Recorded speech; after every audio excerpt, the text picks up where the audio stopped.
میری کوشش تھی کہ ایک دفعہ پڑھ کے جاؤں، لیکن اس کا مجھے موقع نہیں ملا۔ یہ جب میں نے پہلے پڑھی تھی تو اس وقت اس کا خلاصہ نوٹ کر لیا تھا۔ تو آپ دوستوں سے بھی میری یہ تاکید ہے، جو علم دوست ہیں، علم چاہتے ہیں کہ ان کے پاس ہو، تو وہ یہ اپنی روش اپنائیں کہ کتابوں کو پڑھیں اور ان کو نوٹ کیا کریں۔ اب مثلا جیسے میں آپ کو اپنا دکھا سکتا ہوں، مجھے نہیں معلوم تھا کہ کبھی خلاصہ پیش کرنا پڑے گا، یہ تو شاید 2 سال یا پتہ نہیں کتنا عرصہ پہلے کی بات ہے۔ اب مثلا یہ میں آپ کو ڈائری دکھاؤں تو یہ ایک اس کا خلاصہ ہے، مثلا یہ ایڈ ہے اوپر کہ یہ پہلی تقریر ہے رہبر معظم کی طرف سے جو نبوت ہے، پھر اس میں اس کی ریمیننگ، یعنی ایک خلاصہ ہے جو میں اپنے انداز سے لکھتا ہوں، پھر یہ دوسری رہی ہے، اور یہ لکھا بھی اپنے لیے تھا۔ اب آپ لوگ اپنے انداز سے لکھ سکتے ہیں، ہر بندہ اپنے انداز سے لکھتا ہے، لیکن یہ روش اپنا ہے کہ آپ لکھا کریں، ادروائز بھول جاتے ہیں بندے کو۔ اگر میں نے یہ خلاصہ نہ لکھا ہوتا تو آج میں آپ کو بیان نہ کر سکتا، کیونکہ اس کو پڑھنے کا دوبارہ میرے پاس ٹائم نہیں ہے، اور اسی طرح انسان کو ٹائم نہیں ملتا کہ بار بار وہی کتابیں پڑھتا رہے۔ تو خلاصہ اگر انسان لکھ لے تو یہ اچھا ہوتا ہے۔ بہرحال ہم اپنی گفتگو کو آگے بڑھاتے ہیں، ایک دفعہ صلوات پڑھیے گا بابا سے بلند۔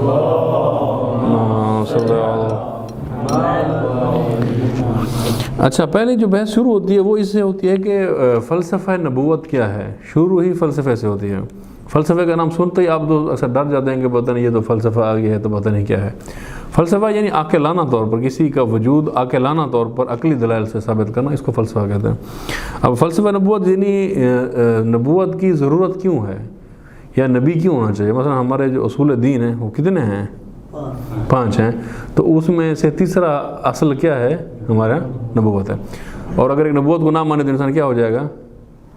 کافر ہو جائے گا، اسلام سے خارج ہو جائے گا اگر کسی ایک نبی کو بھی نہ مانے۔ تو کیوں اتنا ضروری ہے یہ عقیدہ کہ اس کے بغیر انسان کافر ہے، اس کے بغیر انسان ہلاک ہے، جہنم میں جاتا ہے، اور کیا ضرورت ہے اس کی کہ آنا چاہیے؟ اس کو رہبر نے عقلانہ طور پر شروع کیا، یعنی قرآن مجید سے استدلال نہیں کیا کہ قرآن کی اس آیت نے فرض قرار دیا ہے یا حدیث نے کہا ہے کہ ماننا واجب ہے، بلکہ چونکہ فلسفہ ہے تو فلسفہ عقل سے شروع ہوتا ہے، عاقلانہ طور پر شروع کیا ہے۔ اور اس میں رہبر یہ فرماتے ہیں کہ جو اکثر مخلوقات ہیں اس زمین کی، ان کے اندر صرف غرائز ہوتے ہیں۔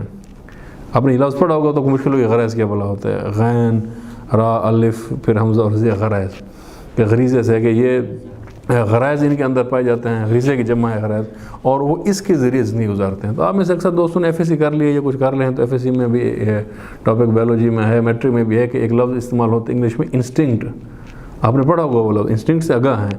یہ اسی انسٹنکٹ کو اردو میں غرائز کہا جاتا ہے یا غریزہ کہا جاتا ہے۔ اب انسٹنکٹ کیا ہے؟ انسٹنکٹ یہ ہے کہ اللہ تعالیٰ جب کسی مخلوق کو پیدا کرتا ہے تو پیدا کرتے ہی خدا اس کے اندر ایک چیز رکھ دیتا ہے جس چیز کو آپ اسے جدا نہیں کر سکتے، اگر جدا کریں گے تو وہ مخلوق باقی نہیں رہے گی۔ اسے کیا کہتے ہیں؟ انسٹنکٹ۔ یہ وہ چیز ہوتی ہے جو انسان کے اندر ہوتی ہے، بھائی برتھ ہوتی ہے، خدا نے رکھا ہوتا ہے، انسان محنت کر کے سیکھتا نہیں ہے اس چیز کو، ٹھیک ہے۔ اب کچھ چیزیں ہیں جو انسان سیکھتا ہے، علم کے ذریعے سیکھتا ہے، مشاہدہ کرتا ہے، وہ اور چیزیں۔ یہ غرائز کیا ہیں؟ انسان کے اندر خلقت میں رکھی ہوئی چیزیں ہیں، یعنی اس کو ایک اور لفظ بھی استعمال ہوتا ہے اردو میں، اور وہ جبلت، وہ بھی ایک لفظ اب یہاں رہبر کی کتاب میں نہیں، لیکن کتابوں میں یہ لفظ بھی آتا ہے جبلت، سنا آپ نے یہ لفظ؟ وہ بھی اسی کو ہی کہتے ہیں، جبلت جبل سے ہے۔ جبل کس کو کہتے ہیں آپ اردو میں؟ جبل کس کو کہتے ہیں؟ جبل پہاڑ کو کہتے ہیں، پہاڑ کو، یعنی پہاڑ جس طرح راسخ ہوتا ہے، مضبوط ہوتا ہے، زمین پر ہل نہیں سکتا، اور آپ تو سب کا تعلق ہی پہاڑ سے ہے، آپ تو مجھے بہتر سمجھتے ہیں کہ وہ پہاڑ مضبوط ہوتا ہے، اسے ہلایا نہیں جا سکتا۔ جبلت یا غرائز یعنی انسان کے اندر وہ انسٹنکٹ ہیں یا وہ خواص ہیں جو اللہ نے رکھے ہیں، جو ہلائے نہیں جا سکتے، مستقل ہوتے ہیں۔ تو اب اس میں مثلا رہبر نے مثال بھی دی ہے کہ مثلا ایک بچہ پیدا ہوتا ہے تو اسے بھوک لگتی ہے، جیسے بھوک لگتی ہے آپ اس کو ماں کے سینے کے قریب کریں تو وہ دودھ پینا شروع ہو جاتا ہے۔ اب اس کو کس نے تربیت دی ہے کہ یہ تم نے اس طرح سے دودھ پینا ہے، اس طرح سے دودھ آئے گا؟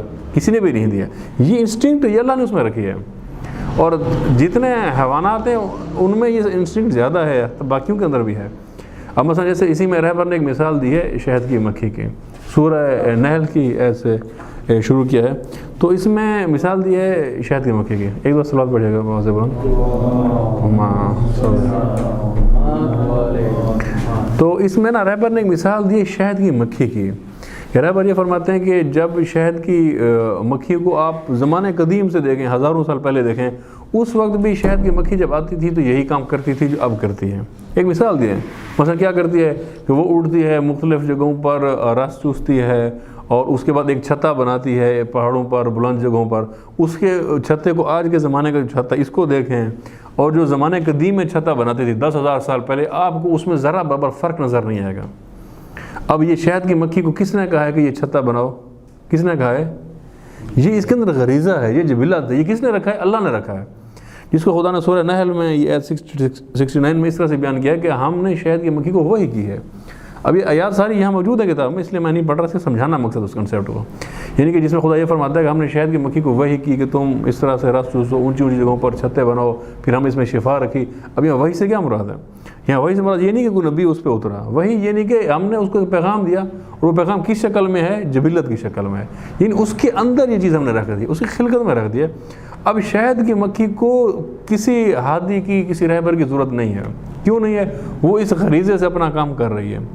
اسی طرح باقی جانور ہیں، وہ یہ چیونٹیاں ہیں، اب چیونٹیاں کے اندر ایک غریزہ ہے۔ کیا غریزہ ہے؟ جہاں کوئی چیز ملے گی، مل کے یہ اس کو لے جائیں گی، اپنے بل بنائیں گی، بلوں کے اندر محفوظ کریں گی، ان کے عمل چل رہے ہیں، یہ غریزہ ان کے اندر ہے، یہ انہوں نے سیکھا نہیں ہے، ان کی خلقت کے اندر ہے۔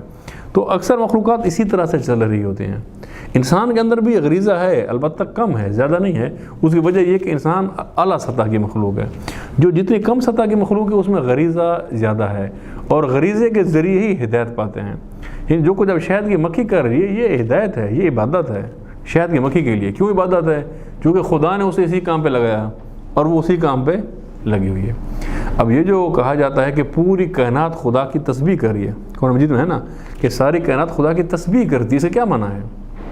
یہ نہیں ہے کہ ساری کائنات ایک مڑکا لیتی ہے ہماری جس کو تسبیح کہتے ہیں اور پڑھتی ہے اللہ اکبر الحمدللہ سبحان اللہ، یہ نہیں ہے۔ خدا کی تسبیح کرتی ہے یعنی خدا نے جو کام اس کے ذمہ لگایا وہ کر رہا ہے۔ مثلا سورج ایک، اب ہمارے مطابق ویسے سائنٹیفکلی تو سورج کھڑا ہے، کھڑا بھی نہیں ہے، یعنی زمین کے نسبت سے کھڑا ہے، زمین گھوم رہی ہے، ورنہ ویسے تو پوری کائنات گردش میں ہے۔ لیکن ہم عرفی اگر مثال دیں تو عرفی طور پر ہمیں کیا لگتا ہے کہ سورج جو ہے وہ غروب ہو رہا ہے، طلوع ہو رہا ہے، تو اگر میں عرفی مثال دوں تو اب سورج کو اس کام پہ کس نے لگایا ہے؟ اللہ نے لگایا۔ زمین اس کے گھومتی ہے جس سے موسم بنتے ہیں، اور کبھی دن بنتا ہے کبھی رات بنتا ہے۔ زمین کو کس نے کہا ہے تم اس طرح سے گھومو؟ اللہ نے کہا، اور وہ کام کر رہی ہے۔ ستاروں کو اللہ نے کہا یہ کام کرو۔ یہ ان کی غرائز ہیں، یہ جبلت ہے، یہ جو خدا نے ان کے اندر رکھ دی ہیں یہ چیزیں، یہ اسی پہ چل رہے ہیں۔ یہ ہدایت کا ایک پہلو ہے جو ان مخلوقات کے اندر ہے اور انسان کے اندر بھی۔ یہ بات سمجھ آ رہی ہے؟ مشکل تو نہیں ہے یہ؟ آپ کہیں کہ یہ تو کتاب زیادہ آپ نے مشکل کر دیا ہے، اس کتاب کو آسان بنانے کے لیے گفتگو شروع کی تھی اور آپ کہیں کہ یہ اور مشکل کر دیا۔ تو یہ ایک چیز ہے۔ اب رہبر معظم یہ فرماتے ہیں کہ یہ انسان کے لیے کافی نہیں ہے، باقی مخلوقات کے لیے تو اتنا کافی ہے کہ غریزہ رکھ دو اور بات تمام، انسان کے لیے کافی نہیں ہے۔ اب پہلا مرحلہ ہدایت کا غریزہ ہوتا ہے، اس سے آگے بھی رہبر فرماتے ہیں ایک اور مقام آتا ہے جسے عقل کہا جاتا ہے۔ مثلا یہی انسان جب تھوڑا سا بڑا ہوتا ہے تو غور و فکر کرتا ہے، چیزیں سیکھتا ہے، اب اس کے اندر عقل پروان چڑھتی، اب وہ غریزے سے کام نہیں کر رہا۔ مثلا جس میں رہبر نے مثال دی ہے کہ اب وہ اس کو پتہ ہے کہ میں نے یہ کاروبار کرنا ہے، یہ بزنس میں نے کرنا ہے، اتنے بجے میں نے دکان کھولنی ہے، اتنے بجے دکان بند کرنی ہے۔ ابھی جیسے حسن مثال دے رہے تھے کہ جناب میں نے آج اتنے کیسز کیے ہیں، میں نے یہ کیا ہے، اتنے پیسے کمائے ہیں۔ اب یہ غریزہ نہیں ہے، اب یہ کیا ہے؟ عقل ہے، غور و فکر ہے۔ اب اس غریزے پہ نہیں چل رہے ہیں۔ غریزے پہ چل رہے ہوتے تو مثلا یہ ویٹرنری ڈاکٹر ہیں، ہر ویٹرنری ڈاکٹر ایک ہی کام کر رہا ہوتا، وہ جیسے شہد کی مکھی وہی کر رہی ہے، جو 1000 سال پہلے سے تھا ابھی بھی وہی ہوتا ہے۔ نہیں، اب اس میں جو ہے نا آگے سفر ہے، تکامل ہے۔ یہ کیا عقل ہے؟ یہ انسان عقلانہ طور پر چلتا ہے۔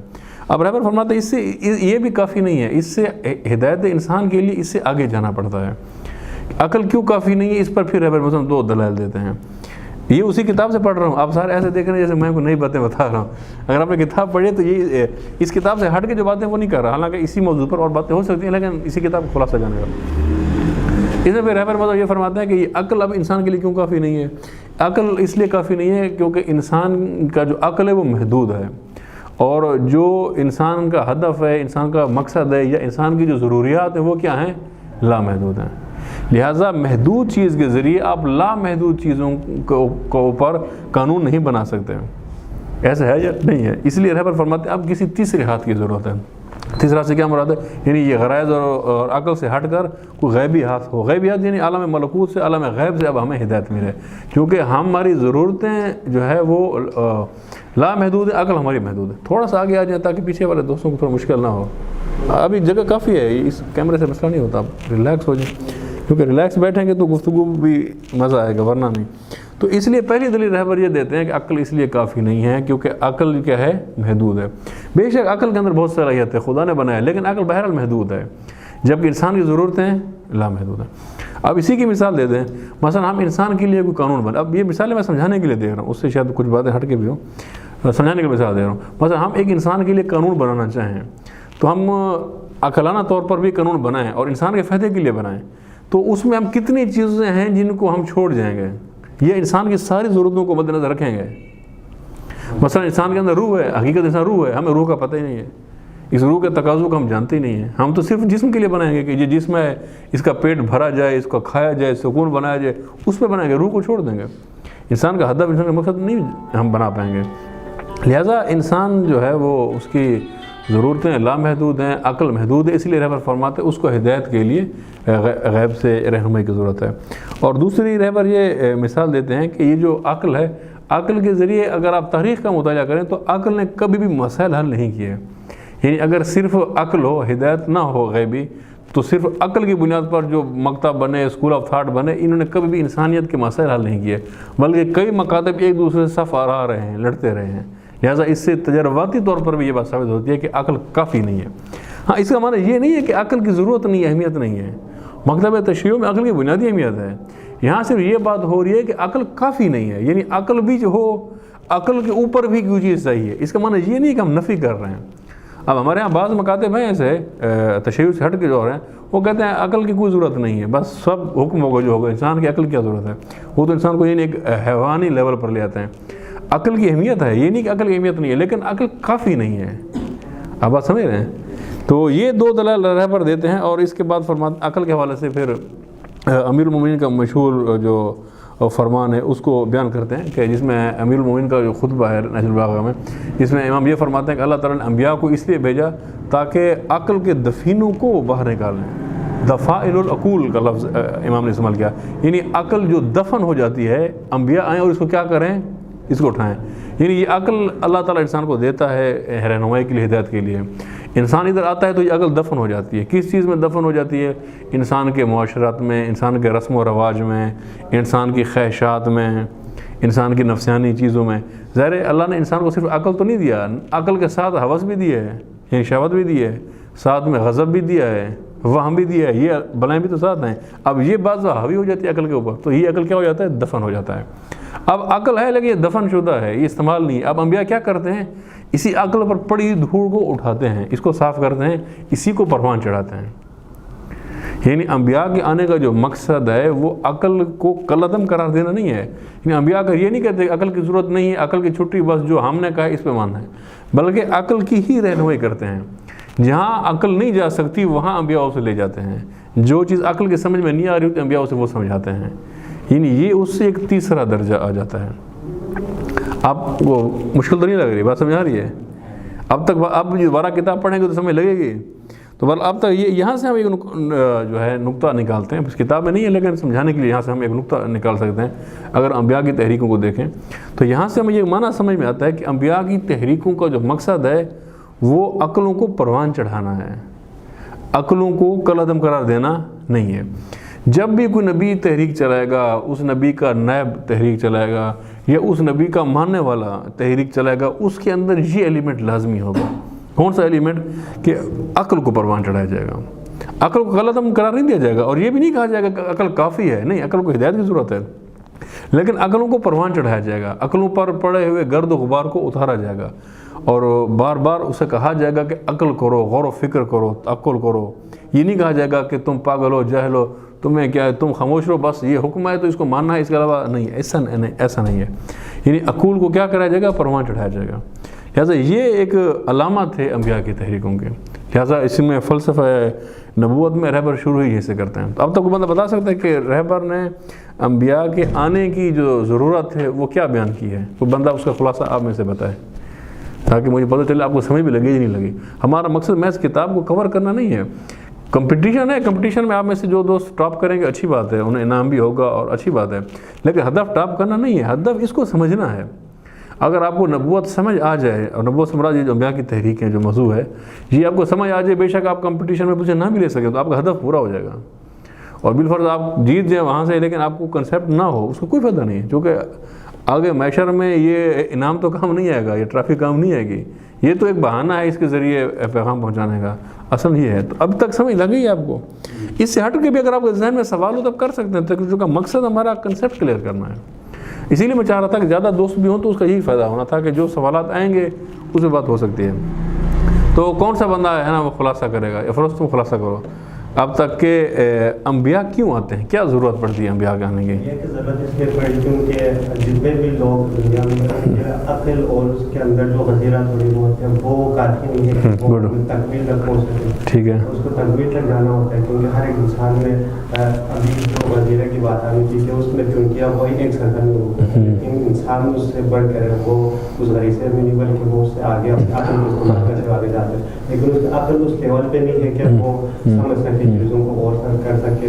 جس طرح اس ادھر بیان کیا گیا کہ ارسطو ان کی بات کی گئی ہے کہ وہ لوگ اس طرح صرف عقل کے بعد اگر عقل کے پہ اگر وہ تکمیل تک پہنچا تو نہیں پہنچا، اس لیے عقل ہی کافی نہیں ہے. عقل کے اوپر عقل کو ایک رہنمائی چاہیے، اس کی ہدایت کے لیے ایک اور چیز کی ضرورت ہے جس کے لیے انبیاء آتے ہیں. ٹھیک ہے، یعنی یہ کہ اس میں ہماری بحث یہ ہے کہ عقل کافی نہیں ہے. پھر اس کا معنی یہ نہیں عقل کل عدم ہے. کبھی بھی انبیاء عقل کو عدم نہیں کریں. عقل کس نے بنائی ہے؟ اللہ نے بنائی ہے. دین کس نے بنایا ہے؟ اللہ نے بنایا. ان دونوں میں ٹکراؤ نہیں ہے. بہت سارے افراد ہیں وہ ٹکراؤ کرتے ہیں کہ جناب دین کو عقل کیسے سمجھ سکتا ہے، کہ آپ کی عقل اب دین کو سمجھے گی. یہ نہیں اس طرح، بھائی دین کا خالق اللہ ہے، عقل کا خالق بھی اللہ ہے. اللہ نے مد مقابل تھوڑی بنایا ہے انسان کو. عقل میں کوئی اور چیز رکھ دے، دین کو اور چیز رکھ دے. ان میں کبھی بھی ٹکراؤ نہیں ہوتا. اچھا اگر کبھی بالفرض ٹکراؤ آ جائے پھر کیا کریں گے آپ؟ دین میں عقل میں ٹکراؤ آ جائے، ویسے یہاں تو نہیں ہے، ویسے آپ سے مزاق کر رہا ہوں، آپ کیا کریں گے پھر؟ دین کو پریفر کریں گے، عقل کو نہیں مانیں گے جو دین کہتا ہے. دیکھیں نا، یہ آپ دونوں نے درست نہیں کہا. ایک نے عقل کو کہا پریفر، ایک نے دین کو کہا پریفر. اصل میں کیا ہے کہ ان میں ٹکراؤ ہے نہیں. جیسے میں کہہ رہا ہوں عقل کو کس نے بنایا؟ اللہ نے. دین کو کس نے بنایا؟ اللہ نے. ان میں ٹکراؤ نہیں ہے. لیکن اگر ہمیں ٹکراؤ لگے پھر ہمیں کیا کرنا پڑے گا؟ ہمیں دو کام کرنے پڑیں گے. یا ہمیں اس دین کو ریویو کرنا پڑے گا کہ جو دین ہم نے سمجھا ہے شاید یہ اللہ کا دین نہیں ہے، کیونکہ دین الہی میں اور عقل میں ٹکراؤ نہیں ہے. جو دین انسانوں کا بنایا ہوا ہے اس میں اور عقل میں تو ٹکراؤ ہوگا یا نہیں ہوگا؟ وہ تو ہوگا. اگر کبھی دین میں عقل میں ٹکراؤ ہے تو آپ کو یہ دیکھنا پڑے گا کہ یہ جو دین ہے کیا واقعا اللہ کا دین ہے. اللہ کا دین ہے تو ٹکراؤ نہیں ہو سکتا عقل کے ساتھ. پھر کہیں اس میں تحریف تو نہیں ہے، کہیں اس میں انسان کا عمل دخل تو نہیں ہے. ایک تو آپ کو ایک دفعہ پھر ریویو کرنا پڑے گا، ایک یہ. دوسرا آپ کو یہ دیکھنا پڑے گا کہ جس کو میں، اور دوسری سمت کہ دین اور عقل میں ٹکراؤ آپ کو لگ رہا ہو تو آپ کو یہ دیکھنا پڑے گا کہ یہ جو عقل ہے کیا واقعا یہ عقل اس قابل ہے، فرمان شدہ عقل ہے. ایک جاہل آدمی اٹھے جس نے نہ کچھ پڑھا ہو نہ کبھی عقل و فکر پہ کام کیا ہو، وہ اٹھے وہ کہے جی دین کا یہ کام میری عقل میں نہیں آتا، تو اسے کہ تمہاری عقل کیسے حجت ہو گئی ہے؟ ظاہر عقل کو بھی تو تربیت کی ضرورت ہے نا. یعنی اس لیے عقل سلیم کو حجت کہا جاتا ہے، کیونکہ عقل بھی ایسی چیز نہیں ہے، را مٹیریل کی طرح نہیں ہے عقل کے بس آپ کو پیدائشی مل گئی ہے اب وہی ہے، ایسے نہیں ہے. سائنٹیفکلی بھی پرووڈ ایسا نہیں ہے. آپ جتنا اس کی تربیت کریں گے، جتنا اس کو استعمال کریں گے، اس کی صلاحیت میں اضافہ ہوگا. تو اس وقت یہ مسئلہ آتا ہے. اگر عقل آپ کی پروان شدہ ہے، دین بھی الہی ہے، پھر کبھی ٹکراؤ نہیں آئے گا. اگر ان دونوں میں کسی جگہ کمزوری ہے، مثلا دین الہی نہیں ہے، تو پھر ٹکراؤ آئے گا. یا عقل پروان شدہ نہیں ہے پھر بھی ٹکراؤ آئے گا، وہاں آ سکتا ہے. لیکن اگر دین الہی ہے، خالص ہے، عقل پروان چڑھی ہوئی ہے، تعلیم یافتہ ہے، تو کبھی بھی ٹکراؤ نہیں آئے گا. یہاں پہ ایک سوال جی جی کر سکتے ہیں. جیسے کہ آپ نے یہاں پہ فرمایا نا، مطلب جو عقل ہے، عقل ایک تو لامحدود چیز کو جو ہے اپنے اندر وہ نہیں کر سکتا، ٹھیک ہے. اور اس سے مطلب سیکنڈ ریزن آپ نے یہ کہا کہ مطلب جو ضروریات ہے مطلب اسی کی ایکسپلینیشن میں نا، اب اس کو تکمیل پہنچانے کے لیے وہی یا دین اوپر سے آتا ہے. تو یہاں پہ ہمیں ان دونوں میں سپیریئر تو ہمیں دین نظر آتا ہے یا وہی کہ جو عقل کام نہیں کر پا رہی وہ دین کر پا رہا ہے. تو یہاں پہ پھر عقل کی ضرورت ہمیں کیوں ہے؟ مطلب دین ہی سے کافی ہو جانا چاہیے تھا. دیکھیں نا، اب اس طرح سے ہے کہ یہ جیسے میں نے بیان کیا، عقل اللہ تعالیٰ نے رکھی ہے انسان کے لیے، اور انسان کی ہدایت کے لیے عقل کافی ہے. لیکن ہوتا کیا ہے، یہ عقل جو ہے نا، یہ جیسے امام فرمان میں پڑھا تھا کہ یہ پھر دب جاتی ہے بہت ساری چیزوں کے اندر. یعنی رسم و رواج میں، معاشرت میں، ڈر میں، خوف میں، شہوت میں، غضب میں دب جاتی ہے. وہاں آ کر انبیاء آتے ہیں اور اس گرد و غبار کو ہٹاتے عقل کو صاف کرتے ہیں. ایک تو یہ کرتے ہیں. دوسرا کچھ چیزیں ایسی ہیں وہاں عقل کی رسائی نہیں ہے، ممکن نہیں ہے. مثلا ایک انسان چاہے عقل کے جتنے مرضی غوطے لگائے، وہ کیسے بتا سکتا ہے کہ ایک جنت ہے، وہ جنت ایسی ہے، وہ جہنم ہے وہ ایسی ہے؟ جنت و جہنم کو تعلق عالم ملکوت سے ہے. ہم یہاں عالم مادہ میں بیٹھے ہوئے ہیں، ہماری عقل کبھی بھی وہاں نہیں جا سکتی. اگر وہی نہ ہو تو کوئی آ کر نہیں بتا سکتا کہ اللہ نے وہ غیب کے اندر یہ عالم تم لوگوں کے لیے بنایا ہے، وہاں روز محشر لگے گا، یہ حساب اس طرح سے ہوگا، یہ کوئی بھی نہیں بتا سکتا۔ ہاں عقل اتنا تو مانتی ہے کہ حساب و کتاب ہونا چاہیے، یہ کائنات بغیر کسی سسٹم ختم نہیں ہو سکتی، یہ بات عقل میں ہے، لیکن اس سے آگے عقل کو رہنمائی کی ضرورت ہے۔ تو لہٰذا رہنمائی ہے، اس میں یہ نہیں ہم کہہ سکتے کہ عقل بغیر غیبی رہنمائی کے کافی ہے، ایسا نہیں ہے، وہاں عقل کو رہنمائی کی ضرورت ہے۔ لیکن جو انبیاء آتے ہیں وہ بھی عقل کو علیحدہ نہیں کرتے، یہ نہیں کہتے کہ یہ بات عقل میں نہیں آ سکتی، یہ عقل نے آپ کو غلط کہا ہے اب ہم نے آپ کو ٹھیک قرار دیا، ایسا نہیں ہے۔ اب ہم ایک اور چیز بھی بتا دوں تھوڑی سی، اب چونکہ عنوان بحث سے ریلیٹڈ ہے لیکن کتاب میں نہیں ہے، ویسے آپ کو بتا رہا ہوں۔ علم حاصل کرنے کے 4 منبع ہیں، یہ کتاب میں نہیں ہے، اس کتاب کے موضوع میں نہیں، ویسے بیان کر رہا ہوں۔ علم حاصل کرنے کے کتنے منبع ہیں؟ 4 منبع ہیں۔ ایک منبع ہے حواس خمسہ، اب غریزہ تو علمی منبع نہیں ہے، وہ تو اللہ نے رکھ دیا نا آپ کے اندر، علمی ہم بات کریں تو ایک منبع ہے حواس خمسہ جو آپ کے پاس ہے، یعنی آپ ابھی مجھے دیکھ رہے ہیں، مجھے سن رہے ہیں، میں بول رہا ہوں، یہ سب کیا ہے؟ حواس خمسہ، یہاں سے ہم حاصل کرتے ہیں۔ اس میں بہت نقائص ہیں، بہت سی غلطیاں بھی ہوتی ہیں۔ اس سے اوپر ایک اور مرحلہ آتا ہے جسے ہم عقل کہتے ہیں۔ اب صرف نام گنوا رہا ہوں، ورنہ پہلے میں نے بعض اور سیشن میں اس کی تفصیل بیان کی ہوئی ہے۔ اب عقل آتا ہے، وہاں غور و فکر آتا ہے، وہاں فلسفہ آتا ہے، اور وہاں آپ دلائل کی بنیاد پر ایک چیز پر رکھتے ہیں، جیسے آپ کہتے ہیں 2 اور 2 کتنے ہوتے ہیں؟ 4 ہوتے ہیں، یہ عقل نے کہا ہے۔ اب اس سے آگے پھر تیسرا منبع آ جاتا ہے، وہ قلب ہے۔ قلب میں کیا ہے؟ قلب میں اب غور و فکر نہیں ہے، قلب میں آپ جاتے ہیں اور ایک مشاہدہ کرتے ہیں۔ البتہ مشاہدے سے مراد ان آنکھوں کے ذریعے مشاہدہ نہیں ہے، ان آنکھوں کے ذریعے مشاہدے کو تو ہم حواس خمسہ میں لائیں گے، یعنی قلب کے ذریعے مشاہدہ ہے۔ جیسے امام علی سے ایک شخص نے پوچھا کہ آپ خدا کو جس کو کہتے خدا کو کیا آپ نے دیکھا ہے؟ یہ سوال تھا۔ امام علی نے جواب میں فرمایا کہ میں اس خدا کو نہیں مانتا جسے میں نے نہ دیکھا ہو، یعنی میں نے دیکھا ہے۔ تو اس نے کہا پھر آپ نے کیسے دیکھا ہے؟ فرمایا کہ قلب کی طاقت سے دیکھا ہے، یہ دیکھا ہے خدا کو، دیکھنے کی وجہ سے عبادت کرتا ہوں، نہ دیکھتا تو نہ کرتا، لیکن ان آنکھ سے نہیں دیکھا، کیونکہ یہ مادی ہیں، یہاں صرف مادی وجود دیکھا جا سکتا ہے، دیکھا ہے میں نے قلب سے دیکھا۔ اب یہ ایک اور مرحلہ آتا ہے، تیسرا۔ چوتھا، ان سب سے جو اعلیٰ مرحلہ ہے وہ وحی ہوتا ہے۔ کل 4 منابع ہیں۔ پہلے نمبر پر کیا ہے؟ حواس خمسہ، پھر کیا ہے؟ عقل، پھر کیا ہے؟ قلب، پھر کیا ہے؟ وحی۔ اب وحی کیا ہے؟ وحی یہ ہے، اس کی وجہ سے تشریح اس کتاب میں نہیں ہے، شیخ مطہری کی جو کتاب ہے نبوت پر، وہاں تشریح ہے، اور البتہ وہ مشکل کتاب تھی اس لیے ہم نے نہیں رکھا سلیبس میں آپ کے۔ اب اس میں یہ اس کا اگر میں خلاصہ کروں، وہی یہ ہے کہ اب اللہ نے 2 عالم بنائے، یہاں بھی ان 2 عالموں کا ذکر ہے۔ ایک یہ عالم مادہ ہے، یا جسے عالم شہادت کہا ہے رہبر نے اس کتاب میں، عالم شہود کہا گیا ہے، اور ایک عالم غیب ہے جسے عالم ملکوت بھی کہا گیا ہے۔ اب یہ 2 عالم ہیں۔ ہم جس عالم میں، یہ عالم مادہ ہے، چاہے آپ جہاں بھی چلے جائیں، زمین پہ ہوں، آسمان پہ ہوں، آپ مریخ پہ چلے جائیں، ستارے سیاروں میں کہیں چلے جائیں، یہ سب کیا عالم مادہ ہے۔ اور ایک اور عالم ملکوت، وہ دوسرا عالم ہے جہاں جنت ہے، جہنم ہے، ملائکہ ہے، وہ اور عالم ہے۔ اصلی عالم وہ ہے، یہ اس کا عکس ہے۔ اب بعض دفعہ یہ ہوتا ہے کہ ایک انسان یہاں رہتے ہوئے، عالم مادہ میں رہتے ہوئے، عالم غیب سے رہنمائی لیتا ہے، عالم مادہ میں رہتے ہوئے عالم ملکوت میں رابطہ قائم کرتا ہے، وہاں سے ہدایت لیتا ہے۔ اس ہدایت کو کیا کہا جاتا ہے؟ وہی۔ اور یہ سب سے ایبسلوٹ ہے، جس میں ایرر کا چانس 0 ہے۔ باقی تینوں منابعوں میں ایرر ہیں، سب سے زیادہ ایرر حواس خمسہ میں ہیں، پھر اس سے بعد عقل میں کم غلطی کے چانسز ہوتے ہیں، لیکن پھر بھی عقل غلطیاں کرتی ہے۔ پھر اس سے اوپر قلب ہے، قلب میں بہت کم غلطی ہوتی ہے، بہت کم، لیکن پھر بھی امکان ہوتا ہے۔ اس سے اوپر وہی ہے جہاں کوئی چانس نہیں ہوتا غلطی کا، اس کو کیا کہا جاتا ہے؟ وہی۔ اب یہ انبیاء کیا کرتے ہیں؟ وہاں سے پیغام لاتے ہیں، یعنی اس عالم میں رہتے ہوئے اس عالم سے رہنمائی لیتے ہیں، یعنی ہوتے عالم مادہ میں ہیں، اسی زمین پہ ہوتے ہیں، رہنمائی وہاں سے لیتے ہیں اور اس رہنمائی کو بیان کرتے ہیں۔ اور ظاہر ہے کہ جو ایبسلوٹ علم آتا ہے جس میں کوئی غلطی نہیں ہو سکتی، وہ وہی، اور وہ عقل کے مخالف نہیں ہوتی، عقل کی تربیت کر رہی ہوتی ہے۔ ٹھیک ہے، یہاں تک بات سمجھ لگ گئی ہے؟ مشکل تو نہیں ہے؟ صلوات پڑھیے گا۔ دیکھیں، یہ وہ چیزیں ہیں جو بچپن سے بیان ہونی چاہیے، کیونکہ جب آپ کو اصول دین سمجھائے جاتے ہیں کہ جی پہلے توحید ہے، پھر عدل ہے، پھر نبوت ہے، اسی وقت نبوت پر بحث ہونی چاہیے کہ یہ نبوت کیا چیز ہے، یہ کہاں سے آ گئی ہے، کیوں ضرورت ہے، کیا ہے۔ وہاں ہم یہ نام یاد کر کے ہم سمجھتے ہیں اصول دین پورے ہو گئے ہیں، اسی اصول دین پر ہی بحث کر رہے ہیں، اسی اصول دین کے ایک چیپٹر کے ایک پہلو کے ایک معمولی حصے پہ بحث کر رہے ہیں ابھی بھی۔ یہ نبوت ان اصول دین کا ایک چیپٹر ہے، اس نبوت میں ایک پورشن تحریکیں ہیں انبیاء کی جس پر یہ کتاب ہے، اور اس کتاب میں بھی ساری تحریکیں نہیں، ایک اس کا خاکہ ہے، اس خاکہ پہ ابھی ہم نے شروع کیا، اس خاکے کے بھی ابتدائی مراحل میں ہیں ہم۔ تو یہ اصول دین پر بحث ہے ہماری، اصول دین سے یا دین سے خارج نہیں ہے بحث۔ اچھا اس کے بعد رہبر اور فرماتے ہیں کہ یہ جب انبیاء آتے ہیں تو کن حالات میں آتے ہیں، تو اس میں سورہ بقرہ کی جو ہے وہ آیت نمبر 213 یہ رہبر معظم نے شروع کی ہے۔ اس کا میں آپ کو ترجمہ سنا دیتا ہوں کہ اس میں انبیاء کے جو آنے کے زمانے کو کس طرح سے بیان فرمایا ہے اللہ تعالیٰ نے۔ اس میں یہ فرماتے ہیں کہ کان ناس امت واحدہ، یعنی لوگ امت واحد تھے۔ اب یہ امت سے کیا مراد ہے؟ اب یہاں جو لفظ امت ہے اس کا لفظی معنی گروہ ہے، لفظی معنی۔ ویسے تو اس کا جب ہم اصطلاح میں آتے ہیں تو ایک خاص معنی آ جاتا ہے کہ ایک ایسا لشکر جس کے اندر یہ کوالٹیز ہوں وہ امت ہے، وہ اس کا ایک اصطلاحی آئیڈیالوجیکل معنی آ جاتا ہے۔ لیکن لفظی معنی کیا ہے اس کا گروہ؟ جیسے نبی کا لفظی معنی کیا ہے؟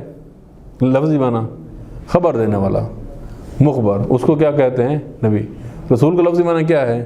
پیغام پہنچانے والا۔ اب لفظی معنی کوئی بھی پیغام پہنچانے والا آپ اسے رسول کہیں گے لفظی طور پر، لیکن اصطلاحی طور پر کیا ہے؟ ایک خاص اندازہ جاتا ہے کہ وہ خاص پیغام پہنچانے والا، یعنی خدا کا وحی کا پیغام پہنچانے والا اور خاص خبر دینے والا۔ تو اسی طرح امت کا لفظی معنی تو گروہ ہے، خاص معنی میں اصطلاحی معنی میں گروہ مانا جاتا ہے۔ تو یہاں اب اس کا عمومی معنی مراد ہے، اور رہبر نے اپنی تشریح میں ظاہر یہ فرمایا ہے کہ کان الناس امۃ واحدہ، یعنی لوگ جو ہے وہ ایک گروہ تھے۔ ایک گروہ سے کیا مراد ہے؟ اب اس میں کئی تشریح خود رہبر نے واضح کر دی، جو تشریح رہبر معظم نے کہ میں وہی بیان کر رہا ہوں۔ جس میں رہبر معظم یہ فرماتے ہیں اس کا معنی یہ ہے کہ لوگ صلاحیتوں کے حساب سے اور وسائل کے حساب سے ایک جیسے تھے شروع میں۔ کس حساب سے ایک جیسے تھے؟ یعنی لوگوں میں تقریباً صلاحیتیں ایک جیسی تھیں۔ ایسا نہیں تھا کہ کچھ لوگ بہت عقل مند ہوں، کچھ لوگ بہت ڈل ہوں۔ یہ عموماً کیسے ہوتا ہے؟ یہ معاشرہ اس طرح سے کریٹ کرتا ہے۔ مثلاً کچھ لوگ پیدا ہوتے ہیں بڑے خاندانوں میں، بڑے گھروں میں، جن کو تعلیم و تربیت کے بہت موقع ملتے ہیں، جن کا کانفیڈنس لیول بہت بڑھ جاتا ہے، جن کی تربیت بہت زیادہ ہو جاتی ہے، وسائل زیادہ ہوتے ہیں۔ اور کوئی بندہ پیدا ہوتا ہے کسی غریب کے گھر میں جس کو گھر میں بولنے کوئی نہیں دیتا، وہ اس کے ساری صفات و صلاحیتیں کیا ہیں اسی عمر میں دب جاتی ہیں۔ اب یہ نہیں ہوتا کہ اس کے اندر صلاحیتیں نہیں ہیں، لیکن دب جاتی ہیں۔ اس کی وجہ سے پھر معاشرے کے اندر جو ہے وہ تفریق شروع ہو جاتی ہے، ایک اعلیٰ طبقہ بن جاتا ہے، ایک ادنا طبقہ بن جاتا ہے۔ تو رہبر فرماتے ہیں شروع میں ایسا نہیں تھا، جب زمانہ قدیم تھا سب سادہ انسان تھے۔ ظاہر ہے کوئی فیکٹریاں نہیں تھیں، کوئی ملیں نہیں تھیں، کوئی ڈگریاں نہیں تھیں، کمپٹیشن نہیں تھا، اور کوئی زمین و جائیداد کا مسئلہ نہیں تھا، پوری زمین تھی، خالی تھی۔ لوگ ایک سادہ طریقے سے زندگی بسر کرتے تھے، کسی نہ کسی دریا کے یا پانی کے کنارے آباد ہوتے تھے، کچھ مال مویشی رکھتے تھے، اسی سے زندگی گزارتے تھے۔ ایک سادہ طرز زندگی گزار رہی تھی شروع میں۔ اب جیسے یہ تو ویسے سوشالوجی کا پورا ٹاپک ہے، رہبر نے اس کا اشارہ کیا ہے۔ سوشالوجی میں تو اس پر بہت تفصیل ہے کہ شروع میں کیسے لوگ تھے، پھر کیا مراحل ہے انسان کی ہسٹری میں، کس طرح طبقات بنے، پھر کس طرح دنیا کے اندر جو مختلف نظام ہیں یہ وجود میں، جگیرداری نظام کیسے آیا، سرمایہ داری کیسے آیا، مارکسزم کیسے آیا، یہ سارے اس کی ایک پوری تاریخ ہے جو سوشلزم کے اندر بیان ہوتی ہے۔ لیکن یہاں رہبر صرف ابتدائی دور کی طرف اشارہ کرتے ہیں، جو کہ قرآن کی اس آیت سے ہی ہے کہ کان الناس امۃ واحدہ کے پہلے کیا تھے؟ لوگ ایک جیسے تھے۔